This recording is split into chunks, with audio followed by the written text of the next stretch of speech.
Ahoy, land lovers! It's me, your Captain Vasco speaking. Hi, hello, and welcome. Today let me hold on a second. I'm not prepared for this. Today we're going to be playing.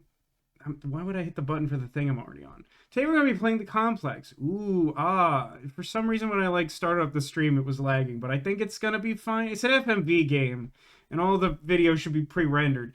The complication with that is just that the game is relatively hefty for a short game in terms of file size.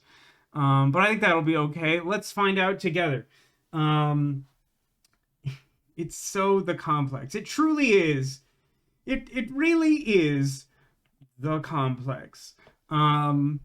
Before we get started, I will need to show you the settings menu. It's weird. It's a weird settings menu. You know I have strong feelings about a settings menu, and this is like a peak weird settings menu by comparison to... I complain a lot about them. Honestly, the next game I choose once we finish Nelly Kutalot Foul Fleet, which will probably end before the Complex, I honestly think I'm going to choose something based on the merits of, it being easy to run and not pissing me off. Every game I've played, this calendar year has, some weird settings thing that annoys me.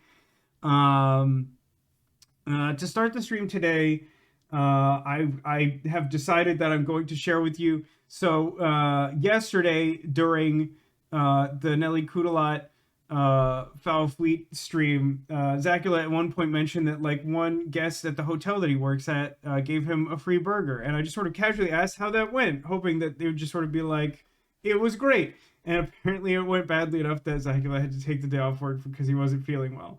Actually, Zacula, do you use he him pronoun? I've been assuming. I don't know. I please correct me if I'm wrong. So not that long ago, I had a not entirely dissimilar experience that I was debating for a while whether I should talk about on stream because it's a little embarrassing. But why do we stream if not to tell slightly embarrassing stories? And this is such a good excuse to do it.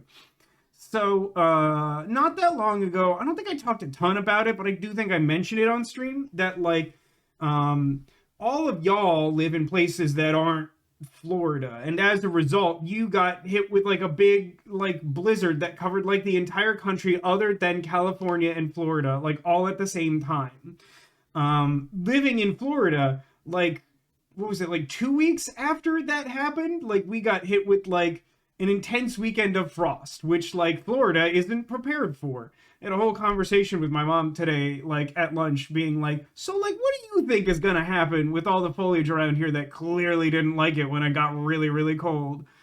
But so when it got really cold here was the last time that the ice cream truck came around here. I'll say that again because it sounds like I misspoke, but it didn't. There's an ice cream truck that comes around this neighborhood a lot. When I first moved here, it was every Saturday and some Sundays at a really similar time of day. It was pretty consistent. And then, backed off. It got winter and, I've been here a little while now. But it still comes around kind of consistently. I haven't seen a lot of it this year in 2026 so far. It's February 21st, 2026 for reference. But it came by the coldest day of the year by a lot, to the point that my mom had come over to help me take a couple of ancillary precautions to try and make sure that things didn't freeze that shouldn't in the exterior or uninsulated parts of my house. It wasn't heavy lifting or anything, but my mom was already coming over and she's I'll help you do it. It's fine. And while we were doing that, I heard the ice cream truck sound, and my mom's that can't be right. I'm no, I think that's honestly probably correct. And I don't know, a few minutes later, this tiny it's this tiny little yellow ice cream truck that I've never seen no, that's not true. There was actually a similar really tiny ice cream truck that came by the office building that I worked at when this job that I currently have still had an office building, exactly one time. I think it's actually a really similar small yellow ice cream truck. But because it was the coldest day of the year, it was a truly bizarre choice to be driving the ice cream truck around. And I thought to myself, you know what? it's too funny not to buy an ice cream on the coldest day of the year, because sometimes people in chat are like, it's too cold for ice cream, there's a blizzard, and I'm like, you mean a Dairy Queen blizzard? Well, that is ice cream, you should just eat it. If it's a regular blizzard, I don't know why that would stop you from getting ice. I don't understand. You just have ice cream all the time. um so like I walk up, and this like absolutely microscopic ice cream truck has two people in it, which was genuinely quite shocking to me. It was like it seemed to be a married couple. It was like a guy driving the truck and a woman who like sort of hopped into the back part to retrieve treats from the back. Um, and so like I decided like I'm gonna get an ice cream Snickers, and ice cream Snickers is always good. They used to sell these at like Burger King when I was a kid, and I used to love them. And every now and then I'll see one somewhere, I'll still get them. They're really good. If you've never had an ice cream Snickers, it's kind of just like if you uh I think you take like the nougat out entirely and replace it with ice cream. I think is like the alchemy that happens. So like I was like, yeah, that's a safe bet. Let me get that. And I was like looking over the other stuff. I'm like, ooh, I love a good like character face sherbet nonsense. But like they had like a really nice looking image of like a triple fudge brownie. And it looked like really like decadent. And I was like, you know what? I could go for like a weird like fudge brownie. And like I'll stress this because it's important later. Like we had a bunch of like professional looking like photos of all that, like there's Snickers like branded ice cream. It's not just like a chalkboard sort of listing things. There's like photos that are like, these are like products that like a company made. This is fine, everything's fine. um and so like I order the Snickers and the brownie, and they like give me the Snickers right away. It takes them a minute, and they get the brownie out of the bag, and the guy's like, "Oh, like you're gonna love this. My like wife made this brownie herself, and it's like literally just." And the brownie looks excellent, I will tell you. But like it's like a sort of stout, wide brownie, like huge portion size, but like not very tall. But like it came in like a Ziploc bag that the weird tiny ice cream truck like they just made a brownie. And and at first I was like, the brownie does look really good. And I look over at my mom and I'm like, this seems like exactly the sort of thing that my mom would tell like me as a child not to do, is to like take a Ziploc brownie out of a questionable ice cream truck and just sort of, eat it like it's no big deal. Did you eat a special brownie? I will tell you that I tried a small bit of it because, like, I'm not very. It should not surprise you to know that I have no interest in a special brownie. Um, but like, I tried a corner of it, and to be frank, it was actually just a bad brownie. Like, it looked really good, and like, it didn't make me feel sick or weird or have any like unusual reaction of any kind. It just wasn't a good brownie, which is it. I mean, it's not the worst outcome of the situation, but like it definitely just seemed like the whole thing was weird, and I like debated for a while. I'm like, should I even try this thing? I don't know, man. There's a difference between eating a suspicious brownie from the back of an unmarked white van and eating one from an ice cream van. I mean, true, because the ice cream truck had like markings of professional looking food on it, and it did sell me a legitimate ice cream Snickers. But like, I don't, it was just it's kind of an underwhelming story in the end. It definitely makes me look like a buffoon to like even try the very questionable brownie. But I was just like, I don't know, it looks really good. And they didn't seem like sketchy people, despite the fact that the whole situation was very weird. But like the end of the story is just like it actually just wasn't a good brownie, and I didn't finish it because I was like, why do I want to eat a brownie that's like not very good at all? Especially when I could like spend like twice as much to get like an incredibly dense quad cut brownie from that nice place downtown where the Christmas tree lighting happened. Hi to Salem. Zachul, are you going to put the complex on the TV for Salem to watch? because it's like kind of like a movie sort of thing. Echo says ice cream van outside my school used to sell these chocolate brownie ice cream sundaes. Oh man. Oh, you know what? Similar subject. Since I'm just sitting here burning time and didn't have much prepared. Um, I think it was Keen. Someone in chat not that long ago asked me if I'd ever tried the Dairy Queen cupcake, which I hadn't until they were on sale for Valentine's Day, and I got like two for $6. I don't know what the regular price on them is, but like two of them would probably they would cost you more than $6 because it was a sale. And so I tried those for the first time like not very long ago, like last weekend or something. I actually like bought them the day after Valentine's Day, and the sale was still good. But they're really good. Did any of you all have this same thing growing up? Like my school had field day. I think there are different names for this phenomenon, but it was like a day where you didn't do normal class and instead did athletics. I hated field day so much. I really hated field day. This also shouldn't surprise you. But the thing I'm actually asking you about is I think field day was like the #1 time that the school stocked this thing. That they showed up at other times. You could occasionally buy them at the cafeteria, but they didn't have them all the time. But like it's just like it was like a little like paper cup filled with like a pretty modest quantity of like vanilla and chocolate ice cream, and they'd give you like a little wooden, not even spoon, kind of like a spoon shaped stick to like eat the ice cream.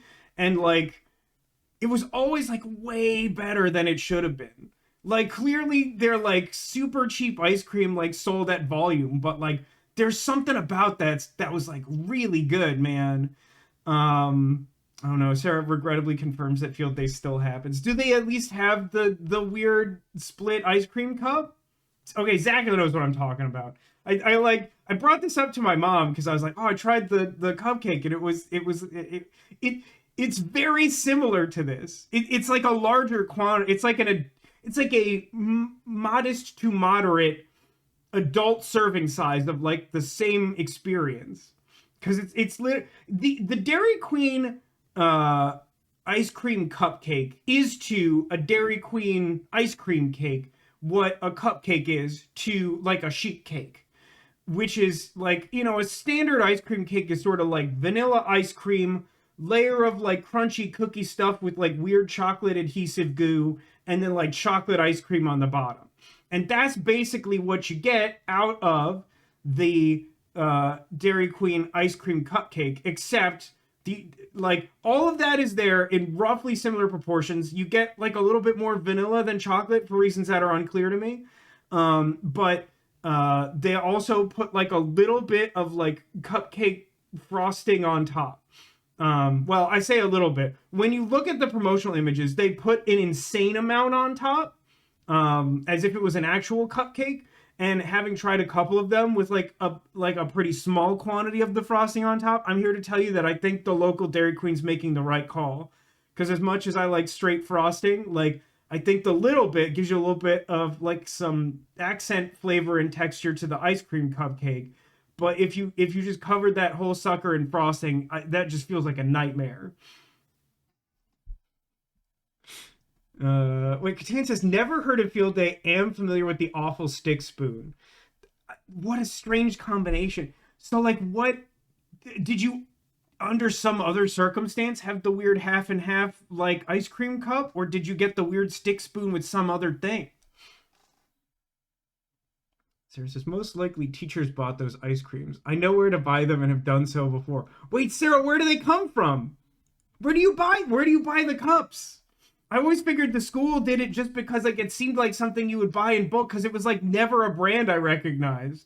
I think ours came from like Jack and Jill Ice Creamery or something, which is like a place that like doesn't exist. It's not real. The Jonathan Frakes writer's room made it up. Grocery store? You can buy them from the grocery store? Do they come in bulk from the grocery store? Do you get like a bunch of them? That's fascinating. Okay, last question. Do they also like come with the weird stick spoon, or do you have to buy those separately in bulk? Publix. How does my mom know this? They're at Publix, which is like the only grocery store that exists in Florida, unless you go to very specific places. They come with the spoon. I really thought, I don't know, maybe they package them differently than they used to, or maybe like they just separated them out before they gave them to the kids back in the day. I remember that the ice cream and the spoon were handled separately.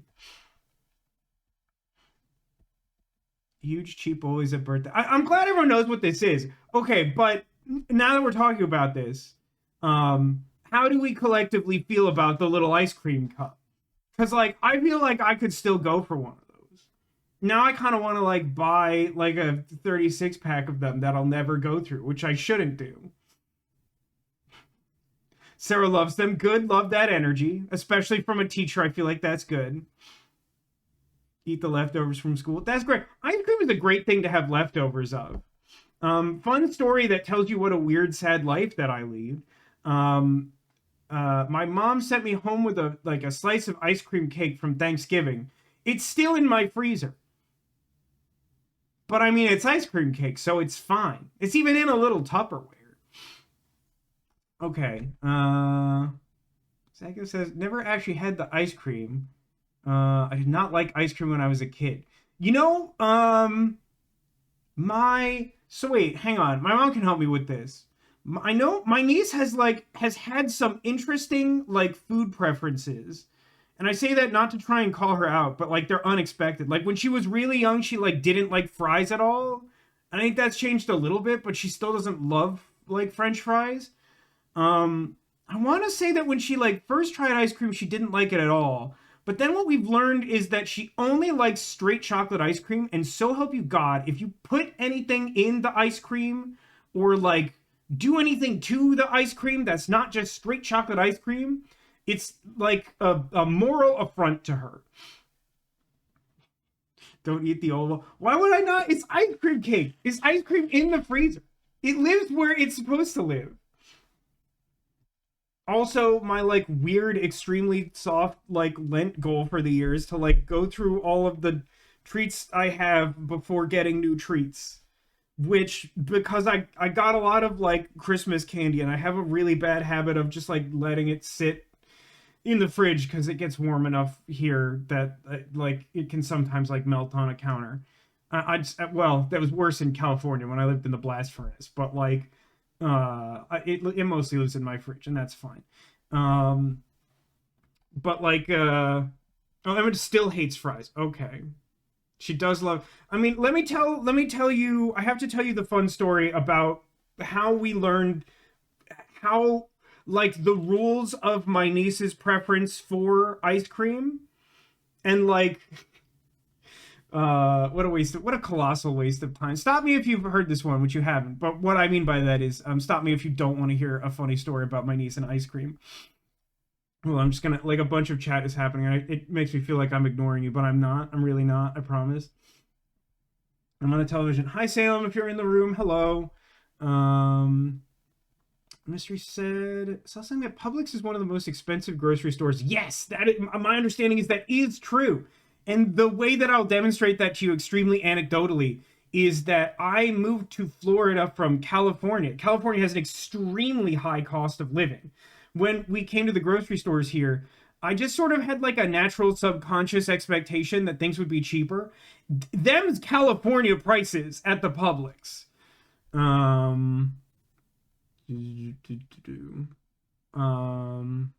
Like it says, I like ice cream kind of okay now, but it's one of those I'll have it if you put it in front of me, but I won't seek it out.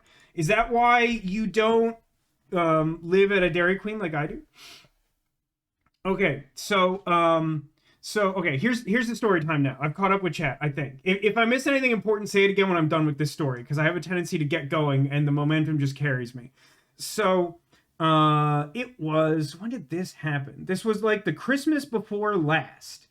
And I think at the time I had mentioned in like some detail, not like extensive detail, that during that time, because like we had just moved to Florida earlier in that year, this is like Christmas of 2024, We went to Legoland for the first time with my brother, my niece, and my nephew. And it was like the first, I believe it was the first time that like any of us had been to Legoland, so we weren't entirely sure what to expect. But like before that had happened, we had tried, like my niece is very well behaved, and like my mom is an extremely good parent, as you know. Mom votes in chat for mom. And so like she had asked very like my niece had asked very nicely for a treat some night, and she wanted ice cream. And like what we had on hand was like big slices of an ice cream cake, because we often have one around for special occasions, and this was like right after Christmas. And we had some of a treat I like to keep stocked. In fact, I think I still have a bunch of these that I haven't eaten in a while, which are the Mickey Mouse shaped ice cream bars that you can also get from a grocery store, which I love them. They're very good. But like I think that was like all the ice cream we had on hand at the time. And my mom was like, well, like, sure, like you can have thank you for the bits for my mom. I don't know how that works logistically, but thank you.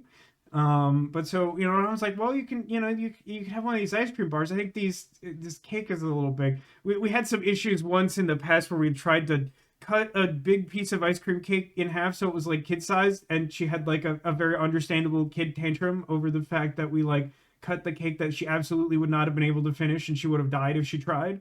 So like I think we just sort of like casually avoided that one.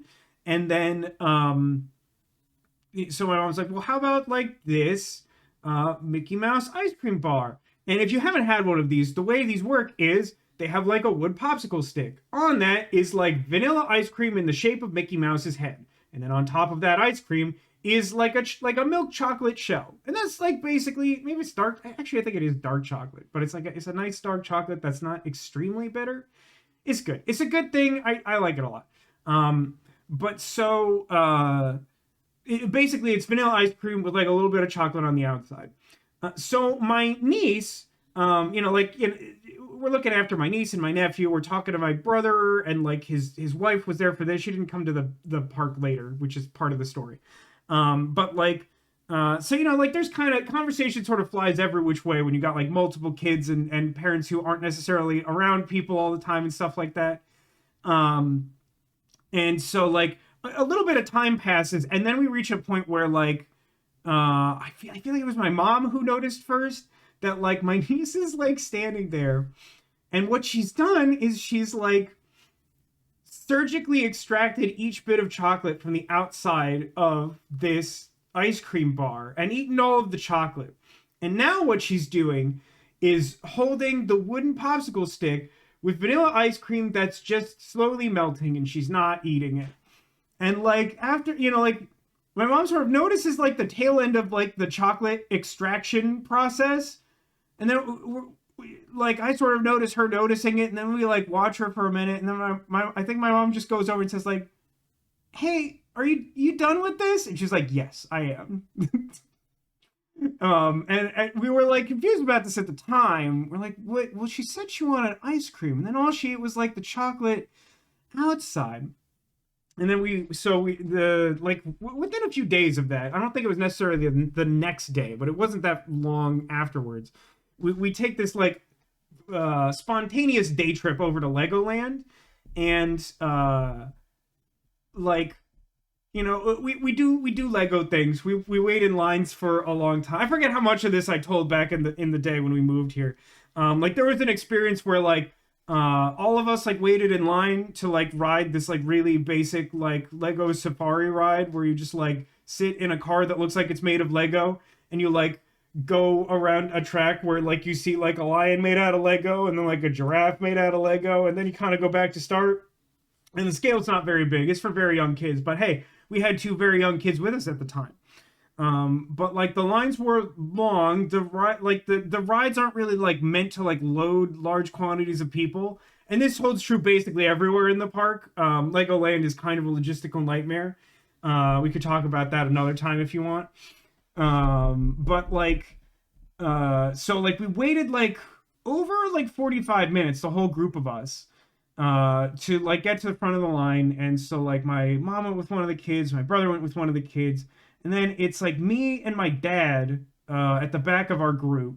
Because again, my sister-in-law had like work calls to do or something. Like she couldn't spend the whole afternoon like going to Legoland, and it was like a really last minute thing. Um, and so like we get up to the front of the line, and like the guy's like, yeah, like your group's gonna be like back by the time the cars get here, so you shouldn't ride it. And we're like, what? He's like, yeah, like it's. I mean, this is like a ride for little kids. Like you shouldn't ride it. It's like we waited in line like 50 minutes to like have this experience as like a fan. Like, why are you trying to like talk us out of, like what when has anyone ever had an experience where you like waited in line for something and you got to the front and they're like, nah, I don't think you deserve to like do the thing you stood in line for. I don't think so. I mean, it's like basically like the old like the soup Nazi bit from Seinfeld, where like the soup's really popular. They get to the front, they say something that like offends the guy, and he says no soup for you.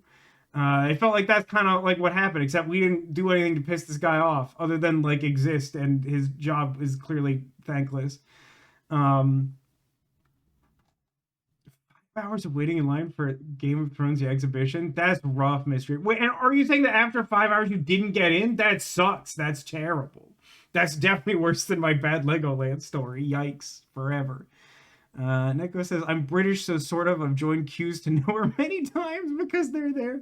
That's so funny. There's like a Geico insurance commercial out right now where it's like sometimes people just get in queues because they exist, right? And I was like, I'm not sure I've ever done that. And now, well, there you go. British people. I know there's like a cliche that British people do that, but there you go. Um, but so like fast forward to the relevant part of the story. So like we have a whole day at Legoland, like a bunch of stuff happens.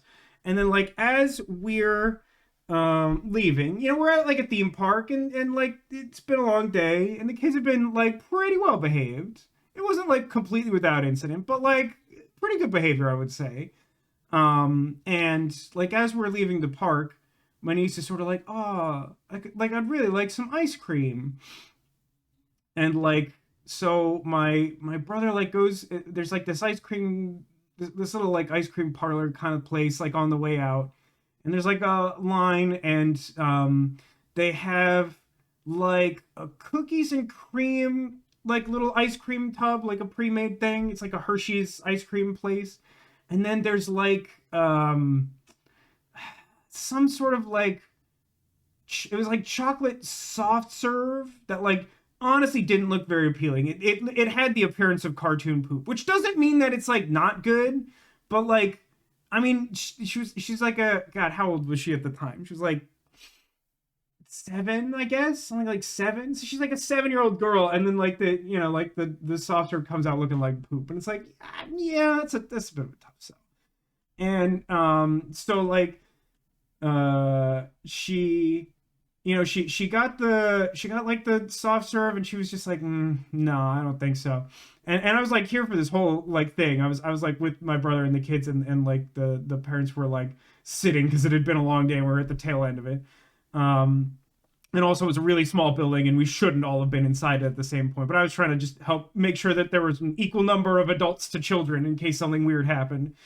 And so like the guy who was like running the ice cream parlor was like super cool about it. He's like, oh yeah, like this sort of happens, so like instead you want like this cookies and cream ice cream. And she sort of like reluctantly said yes, because that like there just didn't turn out to be anything that was like just chocolate ice cream.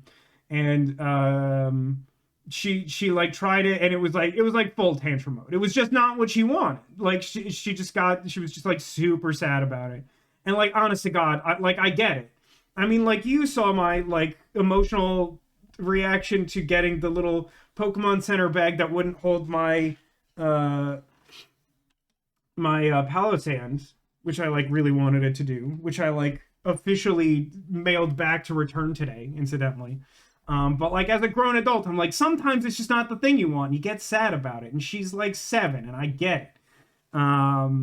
But like, so, like somehow during this exchange, I asked my brother, so like, she's asked for ice cream a couple times now, and it's just never been like what she wanted. Like, what, like, do you, like, is there like a mystery to be solved here? Like, what's the deal? And he's like, She just likes just chocolate ice cream, nothing, no frills. Um, no, it's true. It wasn't really a tantrum. She was very upset. She was like very like sobbing. It was extremely upsetting because she's extremely well behaved. She's lovely. My niece is fantastic. I love both my niece and my nephew. They're both wonderful. My nephew's a little less well behaved, but they're both great kids. And like Emma in particular is just wonderful. I know, and it's just sort of like I wish I'd been armed with this information earlier so that like I could have like come prepared with this information. But like one of the first things I did is like sneak over to my mom and be like, okay, so important information from now on. We gotta keep some chocolate ice cream around, and it just gotta be regular chocolate, no nothing, because anything you change about it is a high risk of it just not being the thing she wants. So if the kids are around, we just got to get chocolate ice cream. And I think my mom was like thrilled to know this, like upset that we couldn't provide it right away, but thrilled to know that there was a really simple solution to this problem, was like just chocolate ice cream. And it's just, it's just something that like didn't happen to get communicated to us when my brother was sort of like, oh, like we're coming with the kids, we're going to do this stuff. It was just sort of like, it would have been really easy to get like a tub of chocolate ice cream, but like it was just it was just it was such a difficult time emotionally, because like she just wanted the ice cream and like nothing we could do for her in the moment would help. And it was like not like, and I don't mean this to like criticize her, because again, I completely understand where she's coming from, but like the emotions aren't entirely rational, and also she's a child. So like there's like nothing you could do to like explain to her that like this is a completely like solvable problem and not the end of the world. It was just like it was just upsetting, and that's all it was. But like we learned an important lesson, but it was just like I just so distinctly remember like we did like a little like further like souvenir shopping like for the kids on the way out, because it's Legoland and the kids love Lego, and it's just so funny that they just stock a bunch of like full-size Lego sets, and they're just like, yeah, just buy a whole Lego on the way out, why not?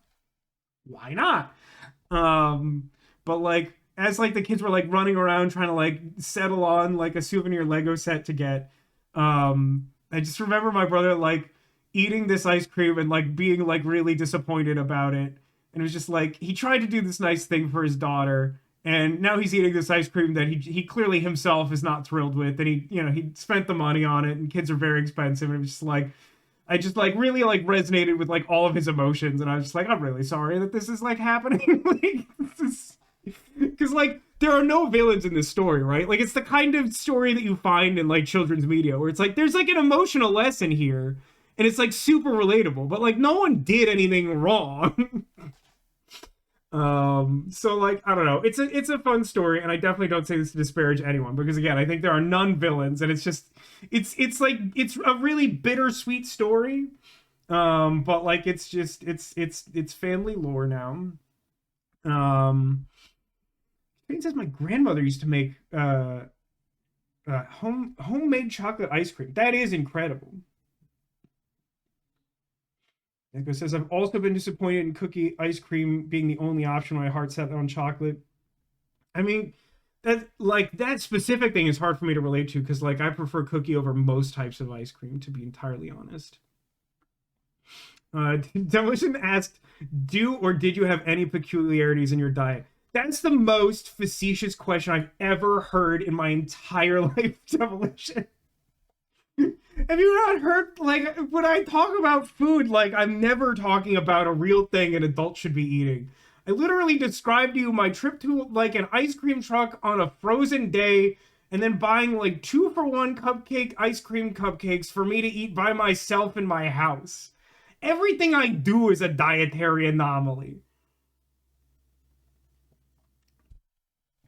I will say though that like despite all my like atrocious like dietary decisions, I've gotten much better about like eating adult food. And also I, I gotta tell you, I haven't had a functional scale in probably like 8 or 9 years. I had one that I really liked that broke, and after that point, I gained a bunch of weight during COVID, because I got in this habit of buying individual cake slices. Like actual Snorlax or something. Um, but like something happened in 2022, and like as a result of that I just sort of like became aware of like how badly I'd like lost control of my weight. Like it had happened gradually in a time when like there wasn't any place to go out, and so like the circumstances just weren't such that like I became aware of it. um Sago says, who didn't gain a bunch of weight during COVID? I mean, fair, but give me a minute and I'll be mad about that. Something like core memory made me mad. Like $12 cake slices. Nah, I think they were like 2 for $10 or 1 for $6 or something. They were sometimes on sale. But like I got a lot of them for like a whole like year and some change probably during COVID. And they kept my emotional baseline higher than it otherwise would have been. But like that was too much cake for one person to be eating alone in their sad apartment. Um, but the moral of the story is like I'm probably at my like lowest weight I've either ever been at or at least been at since college. And I think like later this year I might actually get a functional scale and see where I'm at. I might actually like be able to lose my natural German beer gut if I keep up with it. What a fun attribute that I've inherited. I get so many good biological attributes, but that one makes me so sad because like the world is so unkind to like it's not just that I make bad food choices and am heavy set. It's that even when I'm at my skinniest, all of my weight is in my stomach and it makes me look just like unattractive to a degree that society like refuses to treat as anything other than outlandishly horrible. The beer gut when you don't drink, life is cruel. Yeah, like it sounds like you get it. To be clear, I'm describing the physicality of the beer gut, which I have as a non-drinker. It's not somehow that yeah, you get it. Used to be real into the Hershey pies from Burger King. Those are great. Every now and then I'll still get those, and they're still just as good. Which is to say, like, they're not the best thing you've ever had, but sometimes you just want a little, like, chocolate pudding kind of ice cream thing, and it's good. I love it. Get your hormones checked. I mean, I've literally been this way since I was, like, a child. Like, I think I would have died if I had a hormone about, have you seen German people? It's kind of just what German is like. I know I'm wasting so much stream time, but you're all chatting, so I assume you're into it. Zago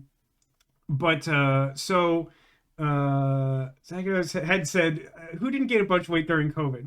And I'm gonna throw like a little bit of shade here. So my sister produced. This isn't shade on my sister. It's on a bunch of performers and a thing my sister did. My sister, like during COVID, produced a virtual like dating stream show that was sort of a fundraiser for a theater that she was doing improv at when she lived in Seattle because it was COVID and they couldn't do like in-person performances. Cupid on mute. Demolition obviously knows this. Demolition is knows all the trivia about my sister and her internet footprint. My sister acted as she like produced the thing. She did like I think she was doing like live technical directing to some extent, which is like no small feat in those circumstances. But like she tried to do some like icebreaker at the start of one of the sessions of just like, oh, like everyone, like it's like COVID times, like do you feel like you've gained weight? And like every single like each of the performers 201 said no. And like this okay. So this is like literally an improv show. So first off, that's straight blocking. Like an opportunity is granted for someone to engage with and have some sort of creative response as to like what their character would say, like what their character would do in COVID or what they would eat or whatever. And every single one of them rejected it. And also, as someone who was eating a bunch of bachelor cake in my sad hot apartment, it just made me feel so bad about myself. And I'll never forgive these people I've never met for this unbelievable slight. Because yes, everyone gained weight during COVID, and I'm mad that every single one of these people was like, no. What do you mean, no? You not live during COVID? What's wrong with you? Yeah, whatever happened to yes and? Is this a weird hill for me to die on? Yes. Will I ever forget this? No. Am I entirely clear on why I'm quite so upset about it? Not really, even though it's clear it had to do with the fact that I was eating sad bachelor cake and that by 2022 I was roughly the size of a barge. But yeah, I still think about it. I still think about that, and it still makes me upset. Eating bachelor cake in my sad hot apartment could be front bottoms lyrics. I don't know who they are, but they sound like I'd get along with them. Mystery gets it. I only have horrific COVID stories. That's the vibe. When we talk about like what our existence is like during COVID, especially because it was like during COVID, the correct answer is like yes, and everything is worse for some hilarious reason. It makes me happy that Chad is having a similar reaction to this. I know you're probably pandering to me because you've come here to watch me. Well, you've come here to watch me play the complex, but we're ranting. But like this is a thing that like really like left a scar on my emotions, and I really got upset about it, and I'm clearly still mad about it. Um, I don't want to keep ranting, but this does remind me of the other topic that like before we got on the weird food poisoning topic that led us to where we are now. I was contemplating, and maybe you can reflect on this for next week. But like the thing I was going to ask chat was like, what is the like dumbest thing that you had a strong opinion about recently? And I don't want these answers now because I want to talk about this sometime next weekend.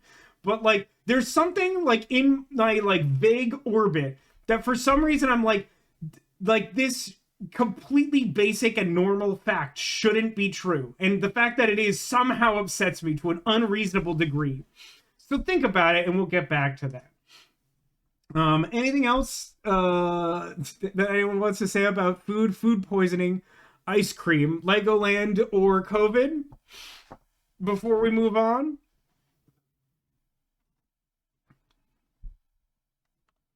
Zacho says, see, I feel bad because my life was actually super chill and pretty good during COVID. No, see, that's fine. Like, that's great. I'll say this. I have like a weird resentment about the fact that even though my job was never like essential, they somehow had like just enough infrastructure to get us to set up working remotely. So like there was like basically no period of time where I was off from work during COVID, which is all pros and cons. Like it meant that I like never had to worry about paying rent beyond the normal amount of how expensive it is to live in California. But like, you know, when everyone's making like sourdough starters and learning like TikTok dances, like I'm like working my extremely like unergonomic, like I'm like literally working from my stream setup, which is like the middle of my living room in my small hot bachelor apartment with all that cake in it. And like it just like, oh boy, I'm happy that it was that like people were able to like bond through the internet and like have those like cathartic moments, but like there's some part of me that's like always like a little bit resentful of people who like had some amount of time where they didn't have all of that normal obligation, you know, where like for me it just felt like I was doing the same amount of work but it was harder and worse, and also like I couldn't go anywhere, and like a lot of my like outlets to do anything like all imploded.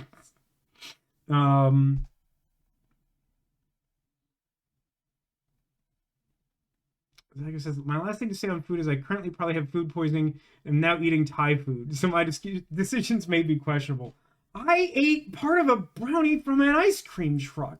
An ice cream truck run by just two people that put a brownie in a Ziploc bag. But I do want to emphasize about that there was an absolutely professional photo that absolutely looked like it was like a product from some place. Nothing about it was just like someone wrote a sticky note that said like, my wife made a brownie. Like that's not what it was. That's what they gave me when I asked for the brownie. But like, I want to make it clear that I didn't approach the truck being like, you know, do you guys got anything weird and off menu? Dean says there's a secret menu item for DQ that's called Jack and Jill. Jack and Jill Sundae. That's just vanilla sauce served in ice cream with hot fudge poured on one side and marshmallow on the other. Oh, that's interesting. That sounds very much just like their like twisted soft serve cone, though. Doesn't seem like that's like a huge. I mean, it has like the topping, but like it does seem like a huge departure. Real talk, I'm shocked that you didn't eat a special brownie. I mean, like there was just something about their vibe that gave me enough confidence to be like, I don't think that's what's going on here. And like, I promise you it wasn't. I don't recommend. Listen, if they come back, I'm gonna buy ice cream from them because they seem like really nice people. But there's no shot I'm buying that weird brownie again. It just wasn't a good brownie. Bachelor cake is a thing. Do you mean that in some context other than the weird thing that I've now come to describe as bachelor cake?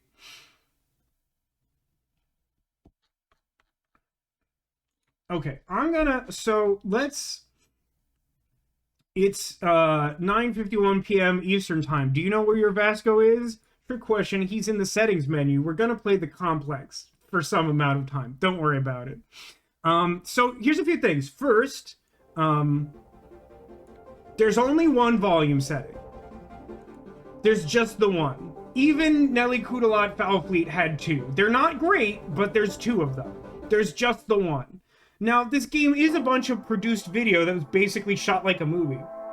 I think the intro to the game even says the game was, like, directed by someone in a credit that resembles a movie.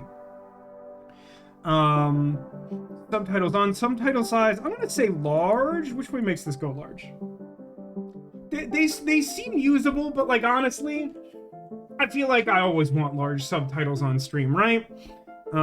Display mode, borderless, resolution, whatever. Pause choices. Maybe 30. Well, okay, here's the thing. We can try 35, but I want you to keep in mind, there is one volume setting, which means that if we put the dialogue down to 35, that's where the dialogue is.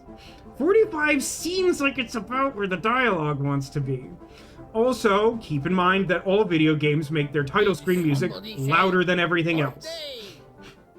Let's see how this plays against the one volume music track.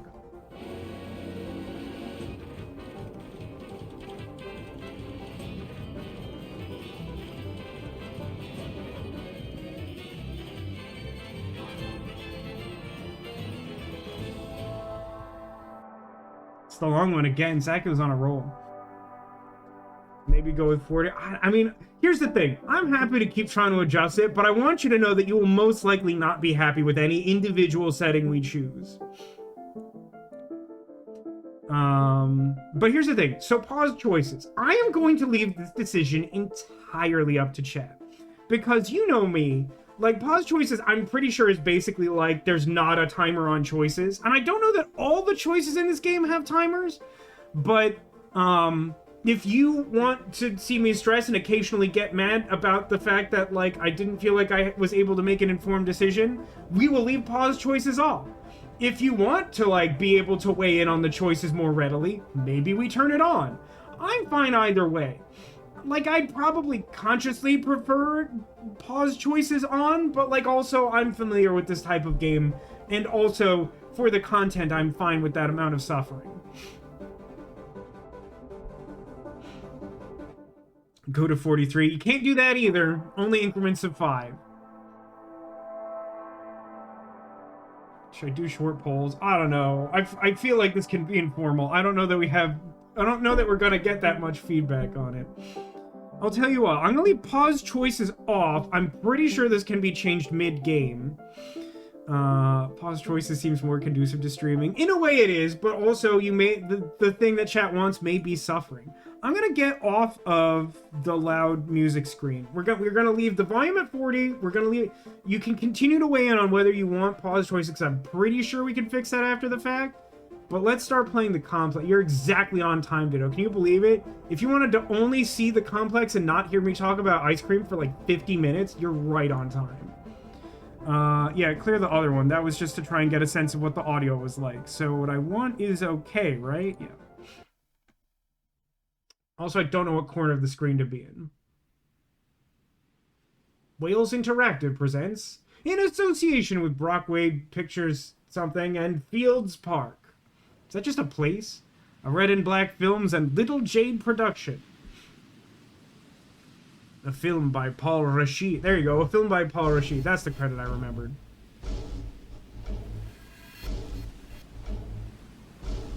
Kindar, Southeast Asia. Lightning time. No, wait, that's gunshots. Gunshot o'clock. Is this the Contagion one? Yes, it is. Psycho says, if this game isn't good, I'm gonna be nettled. Full body cleanses on both of them. Space is sterile. Okay, so again, this is the dialogue volume. Samples for Kensington's research project. Mm-hmm. Nice work, Dr. Wakefield. So another drone. Yeah, they dropped nerve agent on their apartment block. A woman was coming home from the shops. The boy was playing with a soccer ball. What, you mean a football? Is she chewing gum? She did something weird with her jaw. Hi. I'm Amy. You're... Hello. Pleasure to meet you, Talo. I like that there's only 2 sick Are people. you gonna hurt me? Yes. Yes, I am. I'm gonna... serious. It's a serious situation. Listen. Let me do my work, and you'll live. Understand? That seems a little more intense than serious. Apparently Talo will remember this. Reese, I need to administer atropine. Yeah, I didn't get a chance to restock the vials. Supply tent now!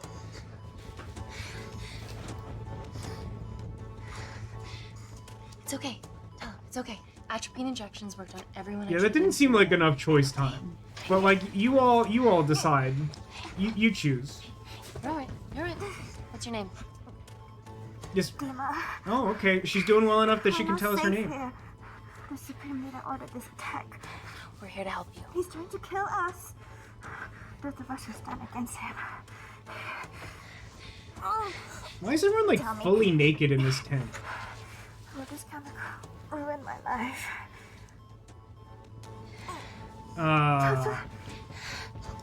Positive.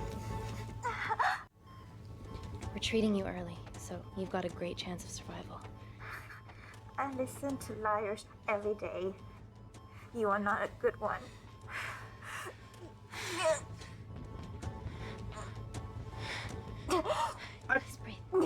I sort of object to like. She asked if the chemical would ruin her life, and we were sort of like, it might save you, and then she's like, well, screw you too. She's gonna remember that probably. Probably.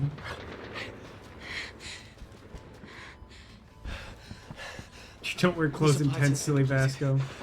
I don't do a lot of camping, so I'm gonna take your word on that.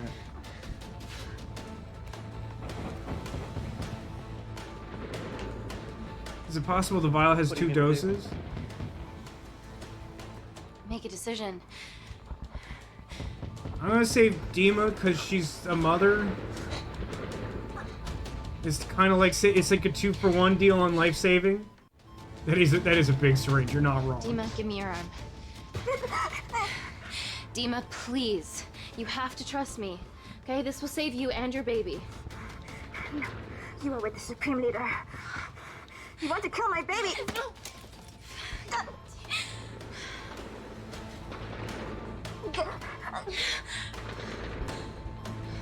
Well, that makes that an easy decision. How do I save them? Reese?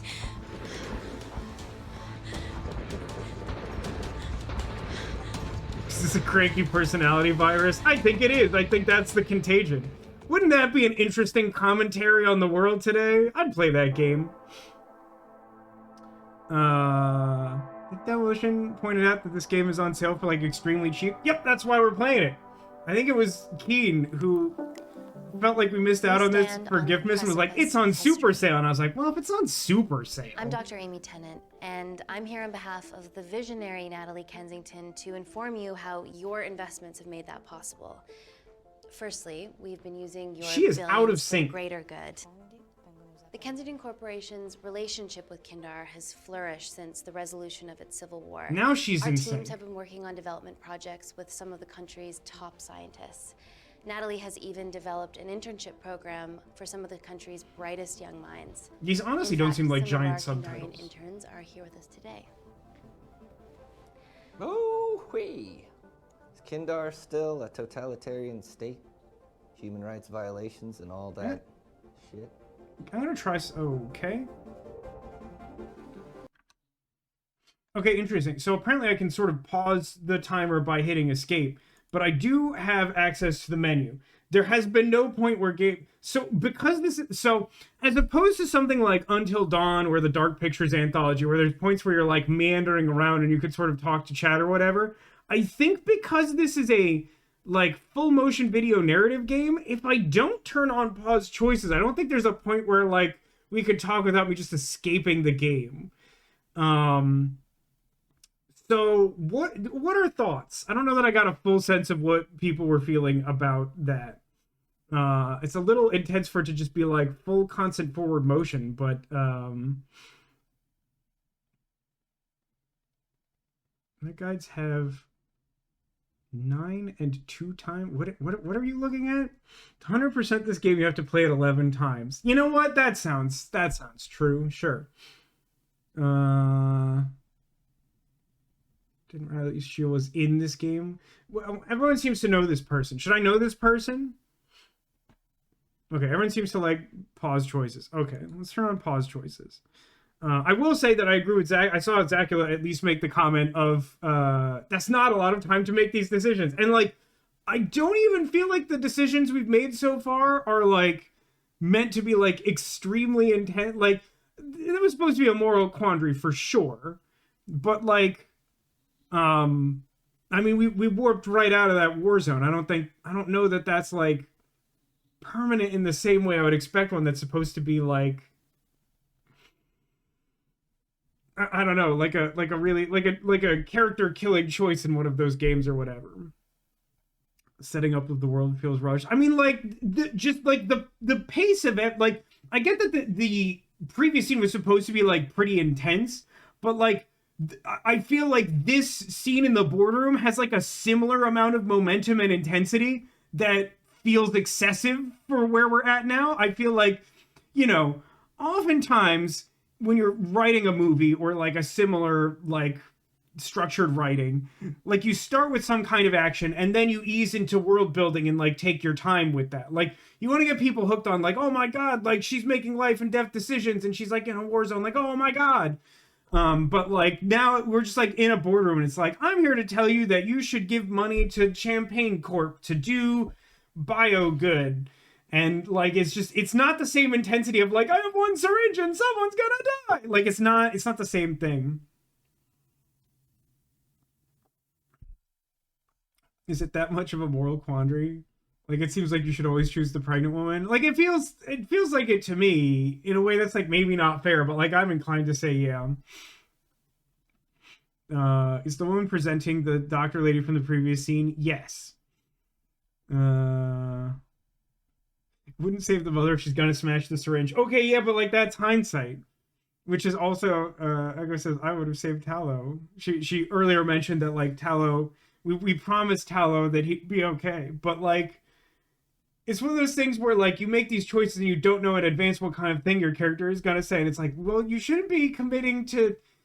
It's kind of the old like Fable dichotomy of like, well, do you like burn the orphanage or like save the puppy farm or whatever? And it's like, is there not like a middle ground where like adults have conversations? I think I said that, Zacula, that like choosing to save the pregnant lady is like a 2-for-1 deal, which is extremely callous, but like also, is it wrong? Anyway, back to the game. Resume. Dismiss this guy. Kindar is at peace. Moving on. The Kensington Corporation Wow, is she really did dedicated dismiss to bringing that. hope and new technology to It's bad PR for us to associate with Kensington if she's dealing with a dictator. We're all here to discuss the amazing. Answer my fucking question. Why has Natalie sent a nurse to tell us anything anyhow? Actually, I'm a doctor.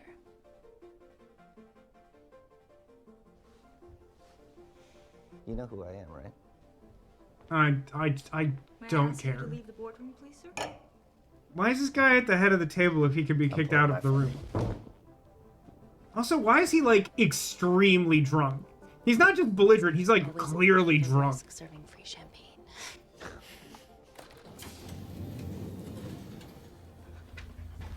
I got an achievement for escorting him out? Okay.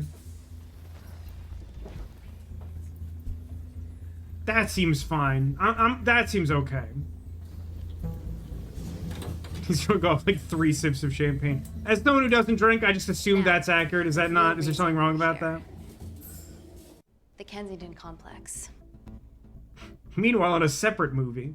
Our impenetrable HQ of laboratories built bespoke to Natalie's specifications. Impenetrable is like maybe not the number one adjective I care about in that Deep situation. within the complex is Security Lab Alpha, a womb of scientific advancement.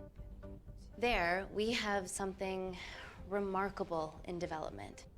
I'm sure all of your news feeds have told you that Gordon Grosvenor's expedition to Mars is becoming a reality. Yes, the first person to set foot on Mars will be British if we can hurdle this final obstacle together.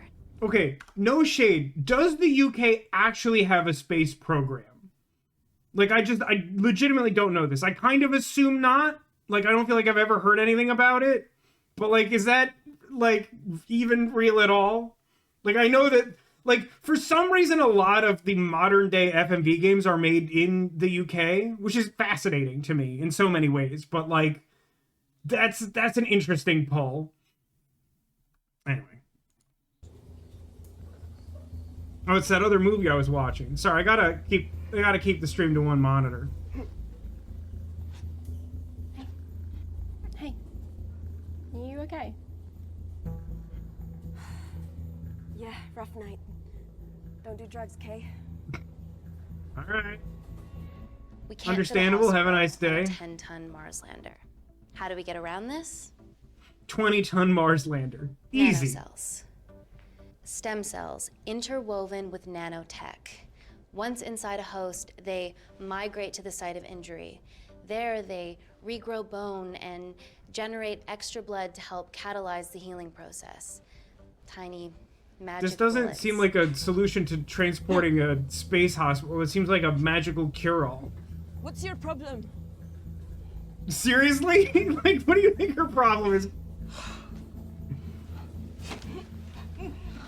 This is, of course, just a mock-up. The real nanocelles are The real still in nanomachines development don't exist. and I'm basically securely describing back to the sorcery. complex, but She once said they're it. Roll ready, credits. We can begin regulated human trials.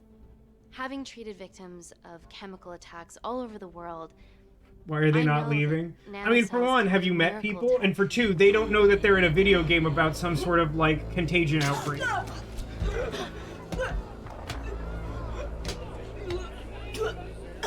But I do feel like she's unwell enough that you would either, if you felt qualified to help her, you would help her. But otherwise, you'd be like, I don't want any of that. Thanks, though.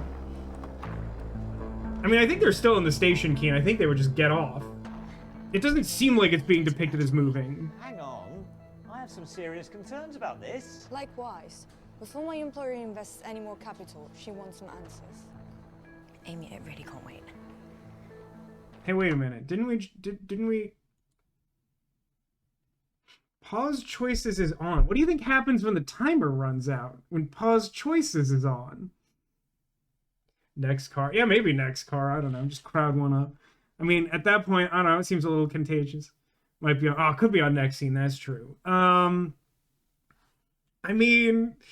you know, I appreciate the sad reality of this choice, though. The choice between, like, whether we, like, advance the corporate interests of the people who are employing us as, like, a cutting-edge, like, doctor or whatever, or, like, if we immediately try to save lives. Like, it's not great, but, like, I respect that it's real. Like, I respect that that is, like, a thing that probably happens more than we all want to be true. Certainly here in the U.S. I guess there's kind of like a false narrative here, though, because it's like they haven't given us the context of why we're needed. If it's like your, you know, uncle's on the phone, like, that's obviously not urgent. If they're like, there's like literally an outbreak of some nightmare disease on the tube that will kill everyone, humanity over virus equals very yes, then you're like, yeah, you know what? Screw the company. Zachary says, I'm just now learning that the UK has a space program. You and me both. The lady didn't tell her why she's in it. That's what I'm saying. Is like, I feel like in order for this to be an honest choice, she should have given like some indication of what the thing was. She just said urgently, right? So, like, I think that I'm gonna try and, like, play as the character until I understand this better. She's probably gonna answer the questions and everyone's gonna die. Resume game, field more questions. Yes, absolutely. What are your questions? What's the catch of this miracle tech? You've made it in a lab, so is it radioactive or what? What about privacy laws? Are they trackable? Don't worry, we're talking about genetic reprogramming here, so nothing artificial or unnatural would ever go into our consumers' bodies. Except all that radiation. Amy, please, we need you now.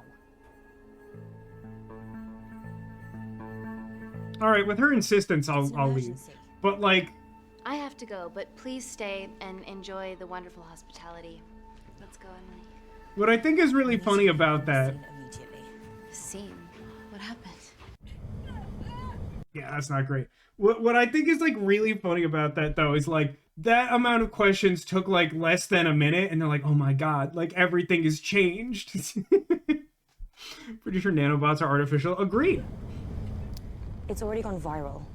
Yeah, because it's a virus, ding-dong. It was viral to begin with. Food poisoning. She has other alarming symptoms, we've been told. Naturally, everyone's crying terrorism. A suicide bomber with a malfunctioning bioweapon? We need to get her to the complex. Okay, why is this our problem? Because she's one of our interns. This lady's really bad at conveying important information in a timely manner. Thank God you're here. This is beyond our remit.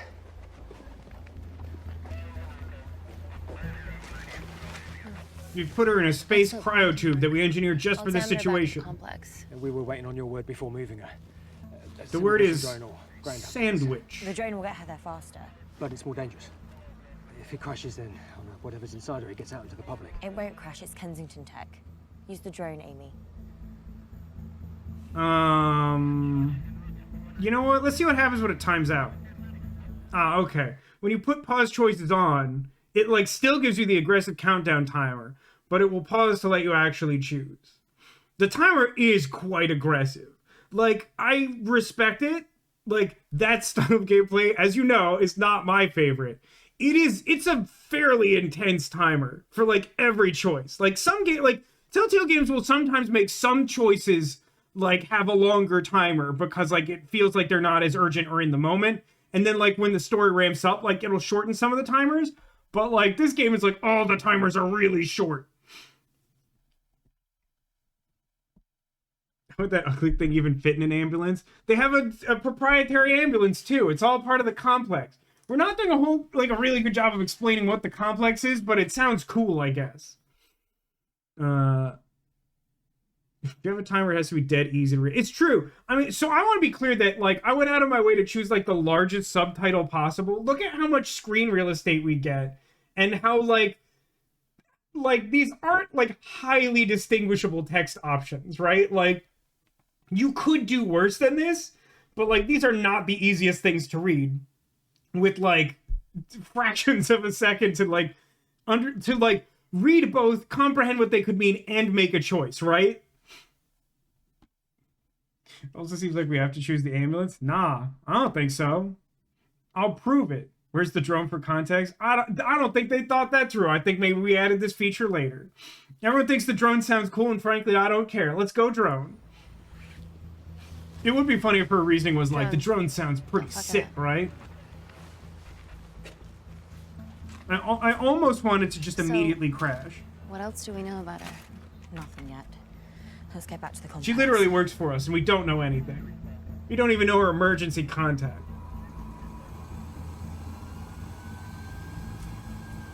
She has so many geometric shapes on her necklaces.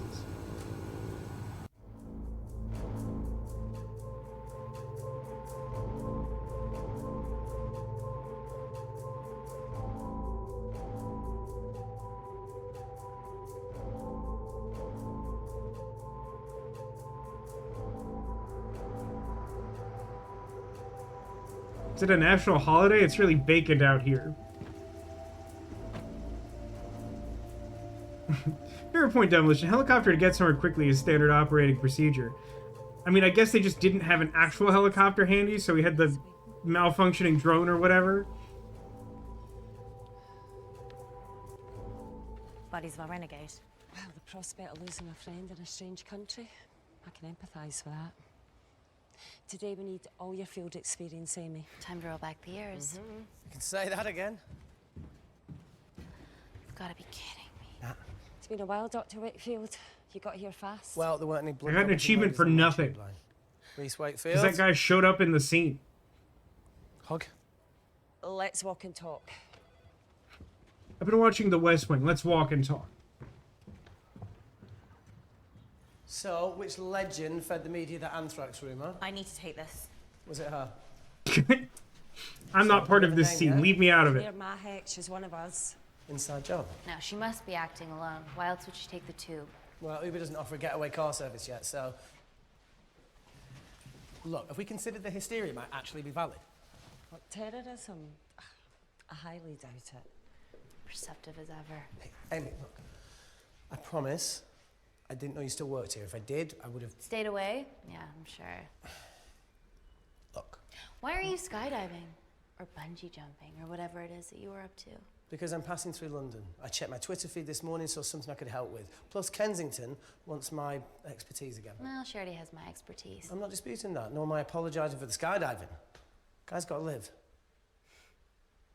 The only way to live is skydiving. Devotion says, quotes Twitter. Back and let me know your What a decisions. novel concept. Thank you. You didn't want to run this by me? 2 lifesavers are better than 1. Reese Wakefield is a Usually they deserter. come in a whole I know roll. he's let us down in the past, but Get like it'll 15 or change. something. Emily did due diligence too. Come on. Hey, guys, can I just, 5 minutes? Just, Huddle up. Use the gents. Ugh, men in their need to urinate. Can we go, please? I'm gonna go to my office. I think I'm Amy, I don't know. Nat, I need to take 5 as well. A girl's life hangs in the balance. Oh, for goodness sake. I literally have no idea what the context of that choice was at all, by the way. Like, I have no idea. And I kind of have to, like, consciously remind myself the timer doesn't matter. I was, like, still just sort of like, the time's gonna run out. But, like, it's not like anything was even implied was, like, important in my office or something. Oh, that's weird. I'm sure someone will remember. The angry clipboard lady. She'll obviously remember that. I mean, at least it's kind of sci-fi in here. I don't know.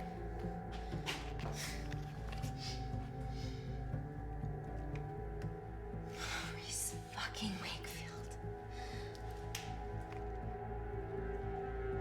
She really showed that cigarette who's boss. Is that the reason this game is rated mature? Or does it get weird? Like, I fully understand it, and I respect trying to keep kids away from smoking, but, like, it does seem a little funny to me that, like, if you put, like, a cigarette in a movie, it's like, whoa! Raise that rating. From your assistants down in Security Lab Alpha. You should see the other guy. This guy sucks. He is probably, like, a legitimate love interest in this game, huh? I assume this still has it even though it's not a dating sim, just because of the way he was presented. Nat, is this my tech? Yes. If we know that, How? shouldn't we be respecting leaves or enters the bioterrorism? lab without us knowing about it? Emily and I will get to the bottom of that. You just get the nanocells, otherwise our life's work's gone. All of the nanocells are inside of her? It was Well, there's your nice problem. match. No duplicates were made. What is wrong with you people? What the heck happened here? That's insane. Bet he didn't even wash his hands after going to the bathroom. This isn't a David Cage game. Oh my god, you guys are serious about your fashion. Yeah, no What more is scrubbing wrong with this hazmat guy? suits. Pressure suits? You'll see. All right.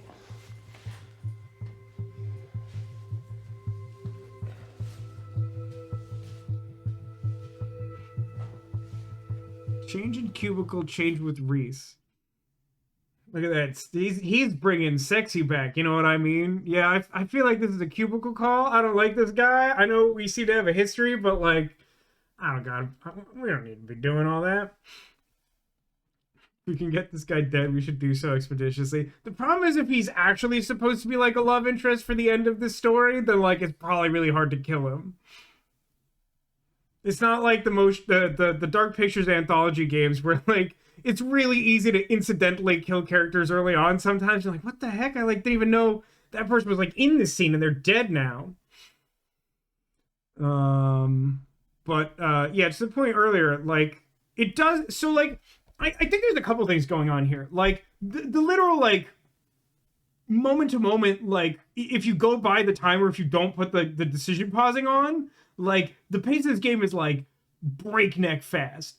But like it's not just a question of like the individual choice like coming at you so hard and fast. It's also that like we're really like blazing past like a proper exposition or even like a suitable setup for some of these choices to feel like they matter. Like what happens if we take the elevator 5 seconds here? I mean, if we go to our office, we seem to see like the villains from Jackie Chan Adventures like eyeing us up. Are they the ones responsible for putting all the nanomachines in one girl? Like, did she do that intentionally? Like, there's, I don't know. It's weird, man. Even a please read before the game starts would be good. I like maybe there's like I mean, this game came out in like 2020. I doubt there's like a physical manual you're expected to read or whatever. Oh, he was the same doctor from the tent. Like because of all the like gas masks and stuff, I like didn't clock that. He also wasn't saying like as wildly inappropriate garbage in the tent as he was like every step of the way during that walk and talk. Lord. All right, change the crucible.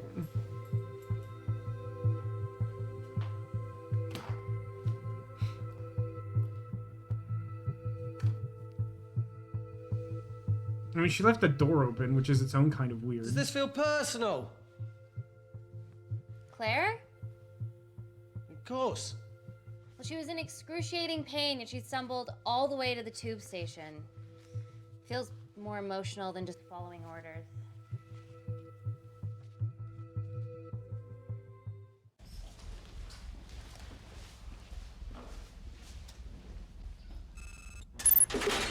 I can't explain how, but like this room feels really fake to me.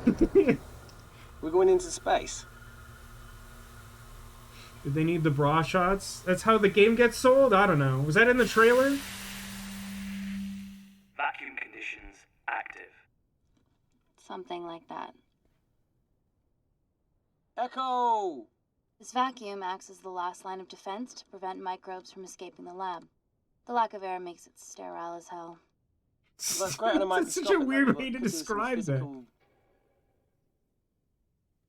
It's a vacuum. You can't hear anything, huh? I guess it's implied they have microphones. How long have you worked here again? So Chad just doesn't want to deal with this guy at all, right? That's the sense I'm getting. Is this man's first day at work? So the context seems to be that he doesn't actually work here, that he's like a qualified medical guy who has worked with us in the past, and like because of the nature of the medical emergency, he like came in on short notice. So like he doesn't work at the complex. Why is this huge room a vacuum room? It's because it's the last line of defense and because it's sterile as hell. What do you want? No, why does everyone think this room is the thing that's hard to believe? It's kind of a fun concept. Seems extremely difficult to maintain. Certainly at this volume. Probably also at lesser but still significant quantities. I like that the vacuum has a zip code. Wait, does the UK have... They have postal codes, right? It's like the same thing, I assume. I'm not going to talk to this man. Nobody likes him. It wasn't just skydiving. I needed a no reset. Hexagon of he will Try new remember things. this. Why does this look like Tron? Does this look like Tron to anyone?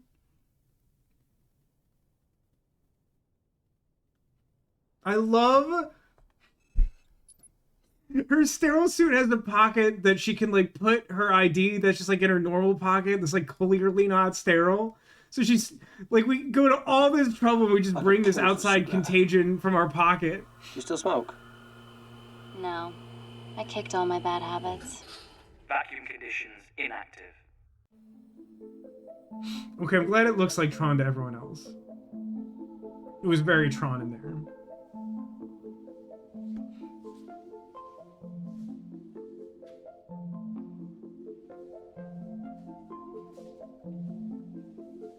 I like that there's like one hanger. Dr. Thomas Malkin, Dr. Everly North. This is Dr. Reese Wakefield. He sucks, no one likes him. Cool ponytail. Let me take you to her. Feels like we're at the centre of those dolls that go inside each other. Matryoshka dolls. Yeah. Russian. Does it? Aren't they? Does it feel like that? In what way does it feel like that? So what's your story then, Malkin? I've wanted to assist Dr. Tennant since I saw a talk at the Plains Summit about the extracellular matrix and lattice in stem cells.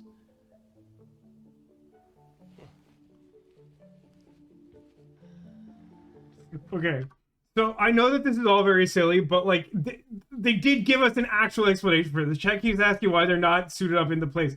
Literally, the whole point is that like there's a contagion gap. It doesn't entirely make sense because we brought a contagion in our pocket. That stuff makes me mad.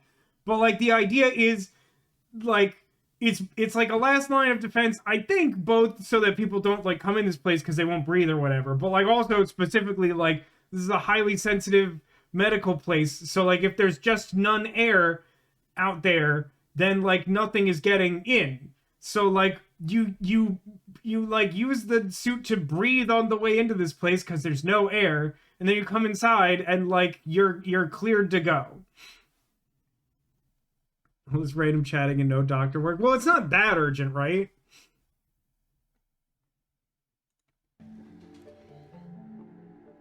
Holy shit. She's got a skeleton inside of her. We've never seen anything like it. I have a sample of her blood under the microscope. You took the blood out of her body, you monster?